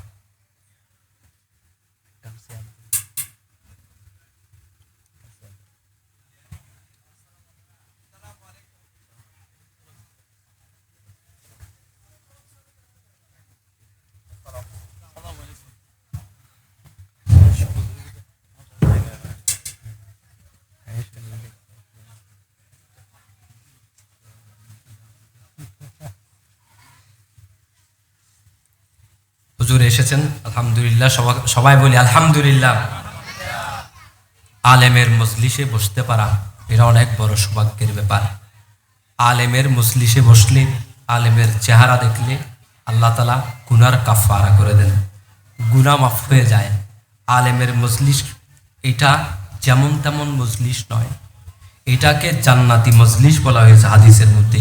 কেউ যদি জান্নাতে বসতে চায়, আল্লাহর হাবিব ইরশাদ করেছেন আও কামা ক্বাল আলাইহিস সালাম, যে যদি তুমি জান্নাতে বসতে চাও তাহলে তুমি কোনো আলেমের মজলিসে বসে যাও। যদি আলেমের মজলিসে বসেছো তুমি জান্নাতেই বসেছো। উচ্চ আওয়াজে বলি সুবহানাল্লাহ। তো এই শাফাআতের ব্যাপারে দেখা যাচ্ছে 5 প্রকারের শাফাআত আছে। 1 নম্বর শাফাআত শাফাআতে উজমা। 2 নম্বর শাফাআত যে বেগৈরি হিসাব ছাড়া জান্নাতের মধ্যে নিয়ে যাওয়া। 3 নম্বর শাফাআত যাদের জন্য জাহান্নাম ওয়াজিব হয়েছে কিন্তু জাহান্নামে পাঠানো হয়নি, তাদেরকে জাহান্নাম ওয়াজিবটা ক্যান্সেল করে জান্নাতের মধ্যে প্রেরণ করে দেওয়া। 4 নম্বর শাফাআত যাদেরকে জাহান্নামে প্রেরণ করা হয়েছে, জাহান্নামের মধ্যে তারা আছে, জাহান্নাম তাদেরকে আঘাত করেছে কিন্তু জাহান্নাম তাদের অজুর স্থানে আঘাত করতে পারে নাই। জাহান্নামে যাওয়ার পরেও তাদের হাত অক্ষত আছে, তাদের চেহারা অক্ষত আছে, তাদের পা অক্ষত আছে, বাকি সব জাহান্নামের আগুনে টসটস করে দিয়েছে, ছারখার করে দিয়েছে। অঙ্গারগুলোকে সেখান থেকে তুলে আনবে ফেরেশতারা আমার নবী রাহমাতুল্লিল আলামিনের নির্দেশনায়। সেখান থেকে তুলে এনে জান্নাতের সামনে রাখবে। জান্নাতের সামনে যখন রাখা হবে, জান্নাতীরা সবাই দরজায় চলে আসবে। দরজায় চলে এসে অবাক হয়ে তাকিয়ে থাকবে, অবাক হয়ে তাকিয়ে থাকবে আর বলবে এরা কারা, এরা কারা, কাদেরকে জাহান্নাম থেকে এনে জান্নাতের দুয়ারে রাখা হলো। আমার নবী রাহমাতুল্লিল আলামিন আসবেন। রাহমাতুল্লিল আলামিন এসে ফেরেশতাকে নির্দেশ দিবেন, তোমরা যাও জান্নাতের ভিতর থেকে আবে হায়াত নিয়ে আসো। জান্নাতের ভিতর থেকে এমন এক প্রকারের পানি আছে যে পানি ঢাললে পুনরুজ্জীবন পাওয়া যায়, এমন পানি, সেই পানিওকে নিয়ে আসো। তাদের উপর ঢেলে দেওয়া হয়। যখন তাদের উপর ঢেলে দেওয়া হবে, এই অঙ্গারগুলোর উপর ঢেলে দেওয়া হবে, তখন প্রত্যেকটা মানুষ জোড়া লেগে সিত্তুনা জিরা, তারা প্রত্যেকে 60 গজ হয়ে একদম তরুণ যুবক হয়ে তারা সবাই দাঁড়িয়ে যাবে আল্লাহু আকবার বলে। আল্লাহর হাবিব বলবেন তোমাদেরকেই নিয়ে এবার জান্নাতে প্রবেশ করব। উচ্চ আওয়াজে বলি সুবহানাল্লাহ। 5 প্রকারের মধ্যে 5ম প্রকারের সুপারিশ হচ্ছে এবার জান্নাতের মধ্যে ঢুকার পরে, জান্নাতে তো এক জনের ক্লাস আছে। আম্বিয়া ইকরামের একটা ক্লাস, সাহাবীদের একটা ক্লাস, শুহাদা ইকরামের একটা ক্লাস, এরকম উলামা ইকরামের একটা ক্লাস, হুফাজ ইকরামের একটা ক্লাস। অর্থাৎ যে স্তরের জান্নাত তার স্তরের সাহাবী রাসূল আল্লাহর হাবিব হুজুর আকরাম সাল্লাল্লাহু আলাইহি ওয়াসাল্লামের দরবারে বসে আছে আর চোখের পানি ছেড়ে কান্না করছে। আল্লাহর হাবিব হুজুর আকরাম সাল্লাল্লাহু আলাইহি ওয়াসাল্লামের রাহমাতুল্লিল আলামিনের রহমতের নজর পড়ে গেল সেই ব্যক্তির উপরে। জিজ্ঞেস করলেন তুমি কান্না করো কেন? বলে ইয়া রাসূলুল্লাহ, কান্না করি, আপনার সামনে বসে আপনার নুরানি জবান থেকে হাদিস শোনার সুযোগ হচ্ছে, আপনার নুরানি জবান থেকে কোরআনের আয়াত শোনার সুযোগ হচ্ছে, আপনার সোহবত নেওয়ার সুযোগ হচ্ছে। কাল কিয়ামতের ময়দান যখন কায়েম হয়ে যাবে, কিয়ামত কায়েম হওয়ার পরে জান্নাতে যখন আপনি প্রবেশ করবেন, আমরাও জান্নাতে থাকব, কিন্তু জান্নাতের মধ্যে আপনি নবী আম্বিয়া কেরাম আলাইহিমুস সালামের সাথে থাকবেন। আর আমরা কোথায় থাকবো জানি না, আমাদের কত দূরত্ব হবে ইয়া রাসূলুল্লাহ। আমি জান্নাতের জন্য কান্না করছি না, জান্নাতে কোথায় থাকবো সেটার জন্য কান্না করছি না ইয়া রাসূলুল্লাহ। আপনার সোহবত ছেড়ে, আপনি নবীকে ছেড়ে আমি সেই কিয়ামতের ময়দানের পরে জান্নাতে কিভাবে জীবন যাপন করব? দুনিয়ার মধ্যে ইয়া রাসূলুল্লাহ আপনাকে এক মিনিট না দেখে আমি থাকতে পারি না, আপনি নবীর সোহবত না নিয়ে থাকতে পারি না ইয়া রাসূলুল্লাহ। ঘরের মধ্যে মন টিকে না, আপনি নবীকে একদিন না দেখলে যেন 1000 বছর দেখি নাই এমনটা মনে হয় ইয়া রাসূলুল্লাহ। আমার চোখের পানি ঝরছে শুধুমাত্র এই কারণে, কিভাবে আপনি নবীর সোহবতের মধ্যে সেই জান্নাতের মধ্যে থাকবো এটার প্রত্যাশায় উচ্চ আওয়াজে বলি সুবহানাল্লাহ। তখন নবী রাহমাতুল্লিল আলামিন তাকে উদ্দেশ্য করে বলছেন যে শুনো, আন্তা মা মান আহবাবতা, তুমি সেই দুনিয়ার যাকে মহব্বত করতা, কিয়ামতের ময়দান কায়েম হওয়ার পরে, জান্নাতে যাওয়ার পরে সেই জান্নাতেও তুমি তার সাথেই থাকবা। উচ্চ আওয়াজে বলি সুবহানাল্লাহ। সেখানে ক্লাসিফিকেশনের কারণে আম্বিয়া কেরাম থেকে তো সাহাবায়ে কেরামের দূরত্ব থাকবে, কিন্তু আমার নবী রাহমাতুল্লিল আলামিন শাফাআত করবেন, আল্লাহর কাছে শাফাআত করবেন। আল্লাহ, আমার সাহাবী আমার সোহবতের মধ্যে ছিল দুনিয়ার জমিনে, তারা আমাকে দুনিয়ার জমিনে আমার কাছে শাফাআত চেয়েছে, সুপারিশ চেয়েছে, ইয়া রাসূলুল্লাহ বলে আমাকে আরজি পেশ করেছে, আপনার সোহবত কি জান্নাতে পাবো না ইয়া রাসূলুল্লাহ বলে আমার সামনে তারা সুপারিশ করেছে। আমি তাদেরকে ওয়াদাও দিয়েছি, আমি তাদেরকে বলেছি তারা যাকে মহব্বত করে তার সাথে থাকবে, অর্থাৎ তারা আমি রাসূলের সাথে থাকবে। আল্লাহরে তাদের মর্যাদাকে এই জান্নাতের ভিতরে তাদের মর্যাদাকে আপনি রিফাত করে দেন, তাদের মর্যাদাটাকেও বুলন্দ করে দেন। উচ্চ আওয়াজে বলি সুবহানাল্লাহ। এই 5 নম্বর শাফাআত হচ্ছে জান্নাতীদের জান্নাতের ক্লাস বৃদ্ধির জন্য, তাদের মকাম বুলন্দ করার জন্য এই 5ম প্রকারের শাফাআত। এইভাবেই 5 প্রকারের শাফাআত, আরো 5 প্রকারের শাফাআত আল্লামা আব্দুল হক মুহাজির মক্কি রহমতুল্লাহ আলাইহি এবং আব্দুল হক মুহাদ্দিস দেহলভী রহমতুল্লাহ আলাইহি যুক্ত করেছেন। ওনারা আব্দুল হক মুহাদ্দিস দেহলভী রহমতুল্লাহ আলাইহি লমাআতের মধ্যে এনেছেন। আব্দুল হক মুহাজির মক্কি রহমতুল্লাহ আলাইহি তার আল ইকলিল তাফসিরে মাদারিকুত তানজিলের যে শারাহ তাফসির করেছেন, সেখানে এনেছেন যে আরো 5 প্রকারের শাফাআত আল্লাহর হাবিব থেকে প্রমাণিত হয়। উচ্চ আওয়াজে বলি সুবহানাল্লাহ। এই শাফাআত হুজুর করিম সাল্লাল্লাহু আলাইহি ওয়াসাল্লামের সামনে শাফাআত ময়দানে মাহশরে হবে, কিন্তু সেটা চেয়ে নিচ্ছেন কোথায়? দুনিয়ার মধ্যে। হযরতে আনাস বিন মালিক রাদিয়াল্লাহু তাআলা আনহু তিনি তার আব্বাজানের ঘটনা বর্ণনা করেছেন। তার আব্বাজান হুজুর করিম সাল্লাল্লাহু আলাইহি ওয়াসাল্লামের দরবারে উপস্থিত হয়ে বলেন, ইয়া রাসূলুল্লাহ, আমি কিয়ামতের ময়দানে আপনার শাফাআত চাচ্ছি। হুজুর করিম সাল্লাল্লাহু আলাইহি ওয়াসাল্লাম বললেন, হ্যাঁ করে দিব শাফাআত। বলে, ইয়া রাসূলুল্লাহ, আপনাকে কোথায় খুঁজবো? আইনা আতলুবুকা ইয়া রাসূলুল্লাহ, ইয়া রাসূলুল্লাহ কোথায় আপনাকে খুঁজবো শাফাআতের জন্য? আল্লাহর হাবিব বললেন, তুমি আমাকে শাফাআতের জন্য প্রথম যেখানে খুঁজবা সেটা হচ্ছে সিরাত, আলাস সিরাত, ফুলসিরাতের কাছে যাবা, ফুলসিরাতের মধ্যে আমি নবীকে খুঁজবা।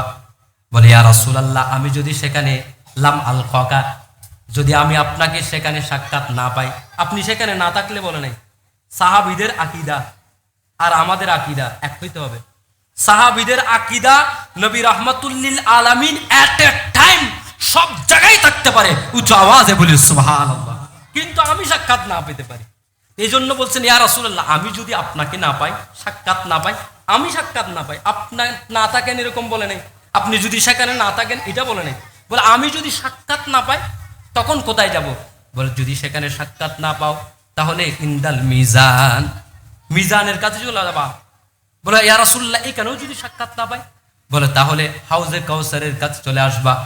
বলে, ইয়া রাসূলুল্লাহ, সেখানেও যদি না পাই আমার নবী জবাব দিয়ে দিচ্ছেন, শুনো, এই 3 জায়গার কোনো না কোনো এক জায়গায় তুমি অবশ্যই আমাকে পেয়ে যাবা। উচ্চ আওয়াজে বলি সুবহানাল্লাহ। আম্বিয়া ইকরাম আলাইহিমুস সালাতু ওয়াস সালামের শাফাআত, এটা কোরআন দ্বারা প্রমাণিত। কোরআনের প্রত্যেকটা জায়গায় 19টা সূরার মধ্যে শাফাআতের আয়াত এসেছে 25টা আয়াত 19টা সূরাতে এসেছে। সবগুলো দ্বারা শাফাআত প্রমাণ হয়েছে যে আল্লাহ তাআলা ইজিন করলে শাফাআত করতে পারবে, আবার আল্লাহ ইজিন না করলে শাফাআত কেউ করতে পারবে না।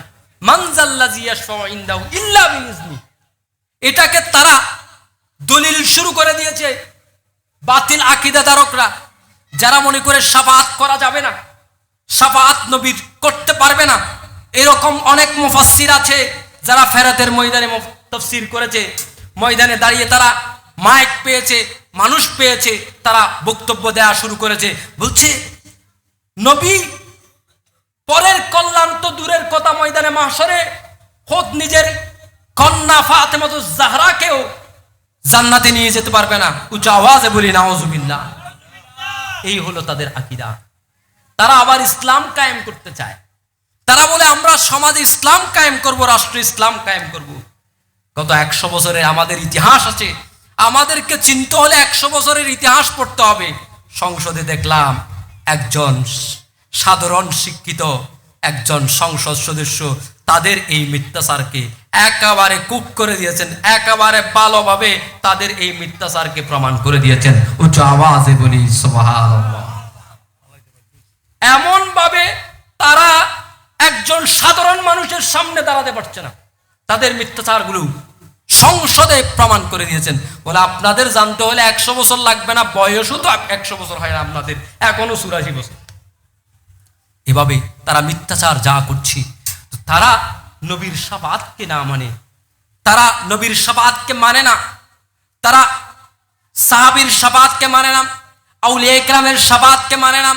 কিন্তু তারা তাদের মাদ্রাসাগুলো চালবার জন্য, তাদের মাদ্রাসাগুলোতে ছাত্র কালেকশন করার জন্য তারা যখন ওয়াজ করে তখন তারা বলে, শুনো দুনিয়ার মানুষেরা, কাল কিয়ামতের ময়দানে তোমাদেরকে যারা সুপারিশ করে জান্নাতের মধ্যে নিয়ে যাবে তারা হচ্ছেন হুফাজে কেরাম।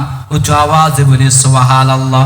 হাফেজরা শাফাআত করতে পারবে তারাও বিশ্বাস করে, আসলে তারা বিশ্বাস করে না, এটা শুধুমাত্র মার্কেটিং করার জন্য, তাদের ব্যবসাকে প্রতিষ্ঠিত করার জন্য, ব্যবসা প্রতিষ্ঠা করার জন্য।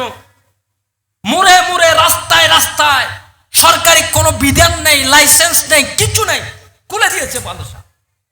হেফজোখানাকে হেফজোখানা খুলে দিয়ে মা বাবাকে বলতেছে তোমাদের মাথায় জান্নাতের মুকুট পরাবো, সেজন্য তোমার ছেলেকে হাফেজ বানাও, আর তোমার ছেলে হাফেজ হলে সে তোমার জন্য শাফাআত করে জান্নাতে নিয়ে যাবে। অথচ তার আকীদা নবী শাফাআত করতে পারবে না, তার আকীদা সাহাবী শাফাআত করতে পারবে না, তার আকীদা ওলি শাফাআত করতে পারবে না, তার আকীদা শাহজালাল শাফাআত করতে পারে না, তার আকীদা শাহ আমানত শাফাআত করতে পারে না, তার আকীদা হযরতে শাহ গদি শাফাআত করতে পারে না, তার আকীদা হযরতে আউলিয়া ইকরাম যারা আছেন তারা শাফাআত করতে পারে না। অথচ সে বলে যাচ্ছে তোমার হাফেজ তোমার মা বাবার জন্য শাফাআত করতে পারবে। এটা কিসের জন্য বলছে? হাকিকতান সে এটাকে ঈমান রাখে না, বিশ্বাস রাখে না। মুনাফিকের স্বভাব হচ্ছে এটা, মুখে বলবে এক, অন্তরে বিশ্বাস করবে আরেক। তাহলে তারা একদিকে বলছে হাফেজ শাফাআত করতে পারবে, অন্যদিকে ওয়াজ করছে জনগণকে নবীর বিরুদ্ধে, সাহাবীর বিরুদ্ধে, ওলি আল্লাহর বিরুদ্ধে। তারা ওনারা শাফাআত করতে পারবে না। আমরা জনগণ কোন দিকে যাব? সাধারণ মানুষ কোন দিকে যাবে? সাধারণ মানুষের ঈমান রক্ষা করার জন্য যারা যুগে যুগে কাজ করে গিয়েছেন, কোন রক্তচক্ষুকে ভয় করেন নাই, তারা উলামায়ে আহলে সুন্নাত ওয়াল জামাত। উচ্চ আওয়াজে বলি সুবহানাল্লাহ। আমাদের কোন 2 পয়সার রাজনৈতিক ক্ষমতা কিংবা রাষ্ট্রীয় জুঠা রাষ্ট্রের দুর্নীতি করে সম্পদ খাওয়ার জন্য আমাদের কোনো কারো টার্গেট নাই। কোনো এই জন্য কোনো সুন্নি উলামায়ে কেরাম কোনো সরকারের দালালি করেনি, করবে না, করে না। আর যারা আমাদেরকে দালাল বলে, যারা যুগে যুগে পৃথিবীর ইতিহাসে সবচেয়ে যুগে যুগে রাষ্ট্র ক্ষমতার দালালি যারা করেছে তারা বাতিল ফেরকা, মুতাজিলারা রাষ্ট্র ফেরকার, রাষ্ট্রের মুতাজিলা ফেরকা রাষ্ট্রের দালালি করেছে। ইমাম আজম আবু হানিফা রাহমাতুল্লাহ আলাইহিকে শহীদ করেছে, তারা রাষ্ট্রের দালালি করেছে। ইমাম আহমদ বিন হাম্বলকে শহীদ করেছে, তারা রাষ্ট্রের দালালি করে করে যুগে যুগে আইম্মায়ে কেরামকে শহীদ করেছে। এভাবে যুগে যুগে ইতিহাস দেখলে দেখা যাবে পৃথিবীর ইতিহাসে দালাল যারা তারা সবাই বাতিল ফেরকা। আহলে সুন্নাত ওয়াল জামাত কারো দালালি করে না, কথা বলেন ঠিক কিনা? আহলে সুন্নাত ওয়াল জামাত দালালি করে শুধু একমাত্র মদিনাওয়ালার, নবী কামলিওয়ালার, আর কোন ব্যক্তি সত্তার দালালি করে না, কথা বলেন ঠিক কিনা? আজকের ইতিহাস বর্তমান সময়ে দেখেন, যারা আজকে বলছে সুন্নিরা দালাল, তাদের ইতিহাস দেখেন। যখন যেই সরকার পতন হয়েছে সেই সরকারের সাথেও তাদের আতাত ছিল।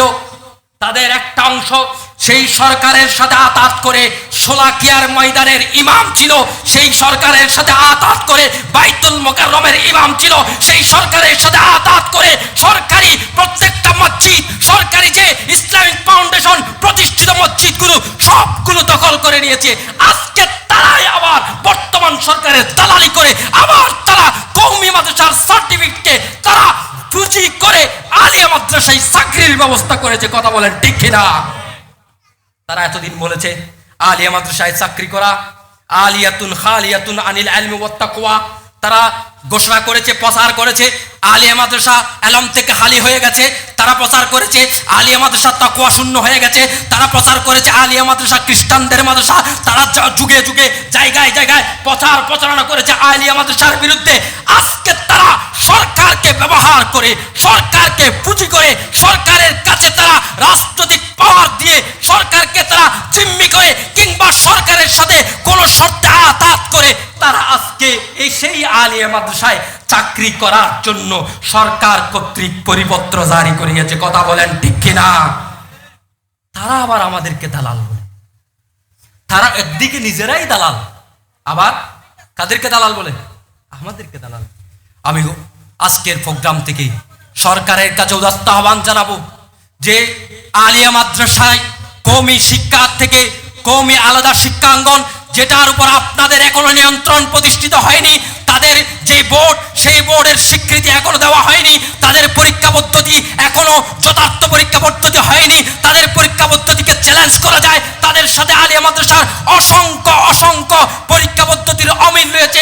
একটা আলিয়া মাদ্রাসার শিক্ষার্থীকে 10 বছর পড়ালেখা করার পরে দাখিল পরীক্ষা, 12 বছর পরে আলিম পরীক্ষা, 15 বছর পরে ফাজিল পরীক্ষা, 16 বছর পরে অনার্স পরীক্ষা, 17 বছর পরে মাস্টার্স পরীক্ষা দিতে হয়। অথচ আলিয়া মাদ্রাসার সাথে তাদেরকে এক কাতারে আনার জন্য যে আলিয়া মাদ্রাসার বিপরীতে কওমি মাদ্রাসাকে স্বীকৃতি দেওয়া হয়েছে, সেই দৌড়া পাস করতে সময় লাগে মাত্র 10 বছর, কথা বলেন ঠিক কিনা?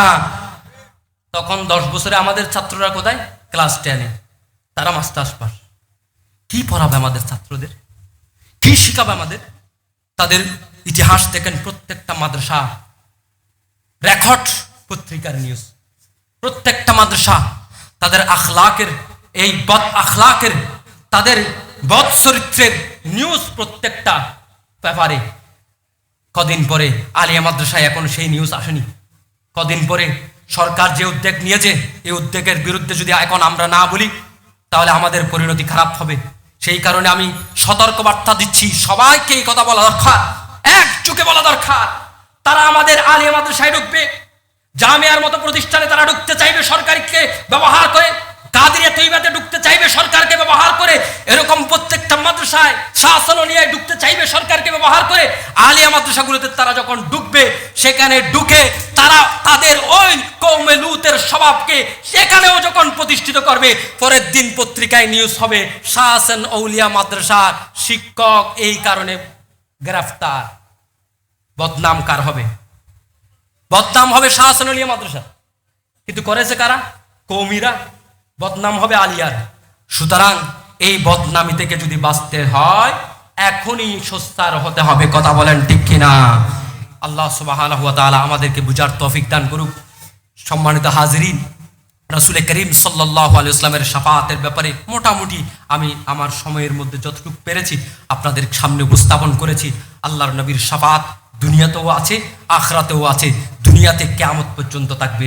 কিয়ামত পর্যন্ত পৃথিবীর যেই প্রান্ত থেকেই হোক না কেন, কোনো বান্দা যদি, কোনো উম্মতে মুস্তাফা যদি ইয়া রাসূলুল্লাহ বলে ডাকতে, আল্লাহর হাবিব তার ডাকে সাড়া দেন। উচ্চ আওয়াজে বলি সুবহানাল্লাহ, আল্লাহু আকবার। ইয়া রাসূলুল্লাহ, ইয়া গৌসুল আজম দস্তগীর, জিন্দাবাদ জিন্দাবাদ।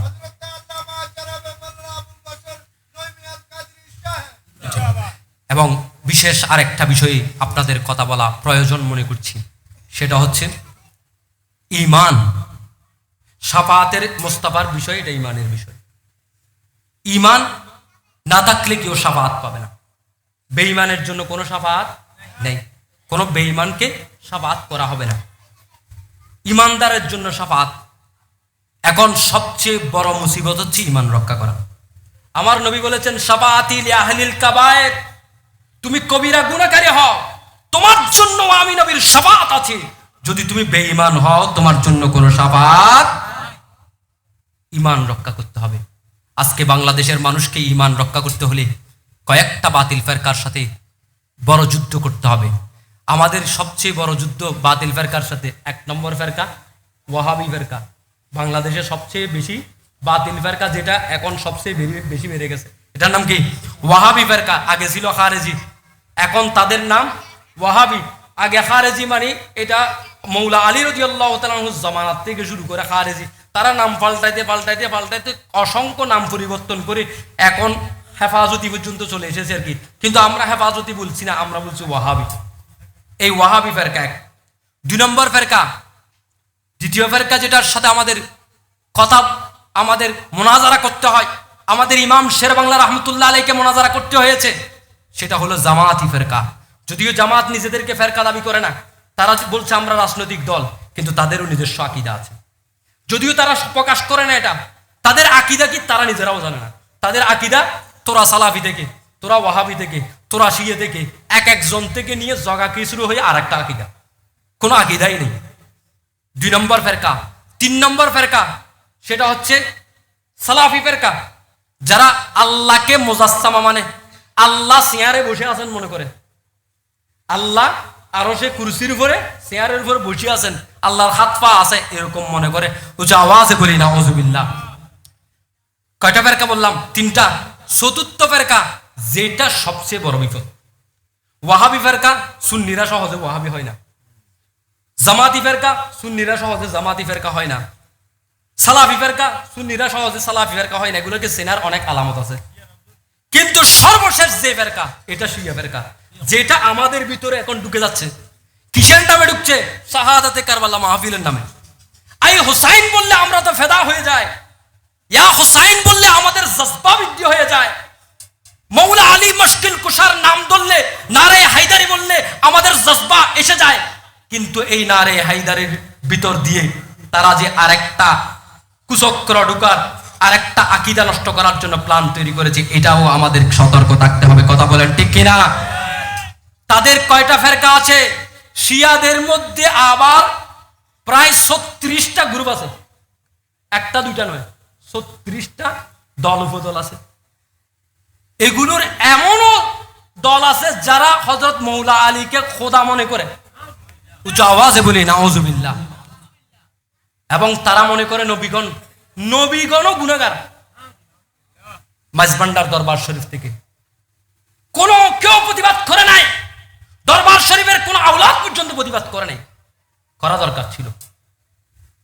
এক ব্যক্তি ময়দানে বক্তব্য দিচ্ছে যে হযরত কেবলা গৌসুল আজম মেজবান্ডারির কারণে বাবা আদম আলাইহিস সালামের গুনাহ মাফ হয়েছে। বড় করে বলেন নাউজুবিল্লাহ। এটা কোনো আলেম বলে নাই, একজন আওয়াম নিজেকে ভান্ডারি দাবি করে আর কি। সে এমনও করেছে, শিয়া আজান জারি করেছে বগারবিল রাঙ্গুনিয়া, সে শিয়া আজান পর্যন্ত জারি করেছে দরবার শরীফে। এখন উলামায়ে কেরাম মুখ খুলছে, বলেছে, সুস্পষ্ট বলেছে, আমাদের হুজুর এক ওয়াজ মাহফিলে দরবার শরীফে প্রকাশ্য বলার পর থেকে সেখানকার অনেকেই ওনার যাওয়াও বন্ধ করে দিয়েছে। এখন আরেক হুজুর বলেছে ওনারও যাওয়া আশা করি বন্ধ হয়ে যাবে, দেরি হবে না। কারণ এই চক্র উঠে পড়ে লেগেছে। এই চক্রের পিছনে টাকা ডালার জন্য এখন আরো বড় টাকা পাওয়া গেছে। টাকার খনি পেয়েছে ইরান, 300 কোটি বিলিয়ন ডলার যে চুক্তি হয়েছে, 300 কোটি বিলিয়ন ডলার। এই টাকার পরিমাণ বাংলা করলে কত দাঁড়ায় জানেন? 36 লক্ষ কোটি টাকা। 36 লক্ষ কোটি টাকা। বাংলাদেশের সরকারের 1 বছরের বাজেট মাত্র 9 লক্ষ কোটি টাকা। তার মানে 4 বছর বাংলাদেশকে চালাইতে পারবে এরকম টাকা ইরান বর্তমানে যুক্তরাষ্ট্রের সাথে যে চুক্তি হয়েছে এই এক চুক্তিতে পেয়েছে। এই টাকা কি করবে?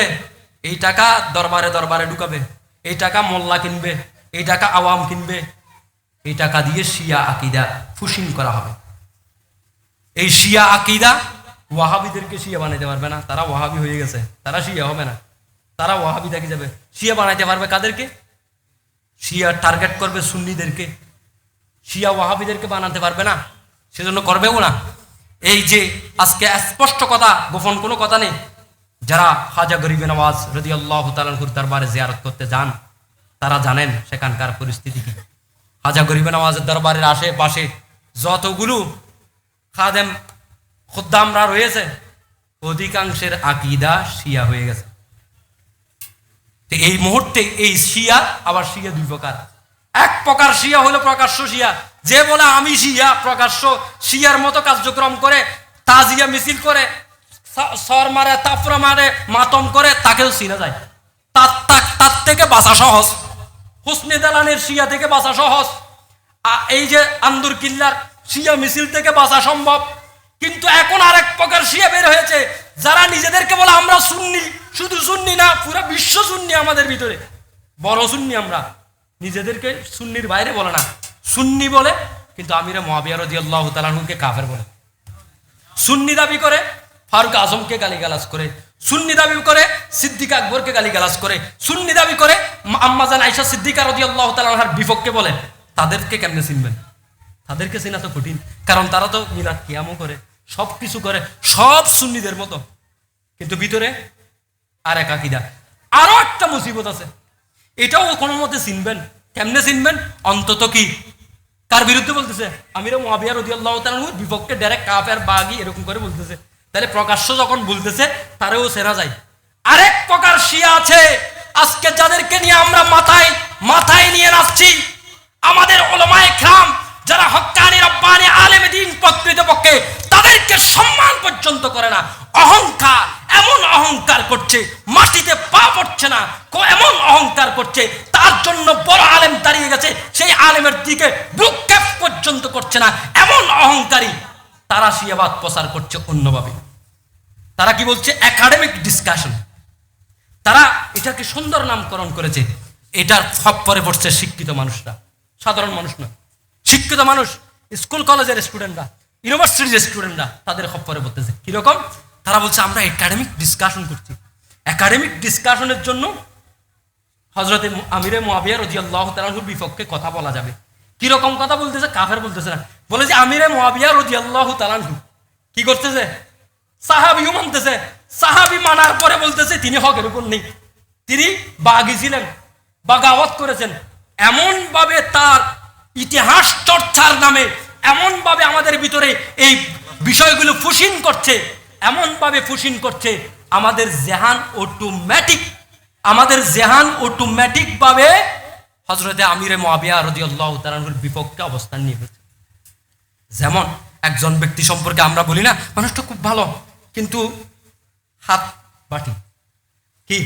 মানুষটা ভালো কিন্তু হাত বাটি। এটা তারিফ না বদনাম? তারিফ না বদনাম? কথা বলেন, তারিফ না বদনাম? শুরুতে বলছে কি মানুষটা ভালো কিন্তু হাত বাটি। হাত বাটি মানে কৃপণ, অথবা কর্জ নিলে দেয় না, বদনাম করতেছে। আচ্ছা, মানুষটা সম্পর্কে আপনার জেহানে কি ভালো এটা প্রতিষ্ঠা হবে না খারাপ প্রতিষ্ঠা হবে? মানুষটা সম্পর্কে আপনার তাসাউরে, আপনার জেহানে, আপনার মাইন্ডে কি মাইন্ডসেট আসবে? মাইন্ডসেট আসবে যে এই মানুষটা ভালো না। ঠিক অনুরূপ ভাবে তারা মাইন্ডসেট এস্টাবলিশ করতে চাচ্ছে মেইন স্ট্রিমের নামে। কি? যে হযরত আমিরে মুয়াবিয়া রাদিয়াল্লাহু তাআলা সাহাবী, ঠিক কিন্তু তিনি এই করেছেন, সেই করেছেন, এটা করেছেন, ওইটা করেছেন, এরকম করে করে আপনার ব্রেনে সে প্রথমে ফুসিন করতে চাচ্ছে হযরত আমির মুয়াবিয়া রাদিয়াল্লাহু তাআলার বিপক্ষে, যেন আপনার জেহান চলে যায়। উচ্চ আওয়াজে বলি নাউযুবিল্লাহ।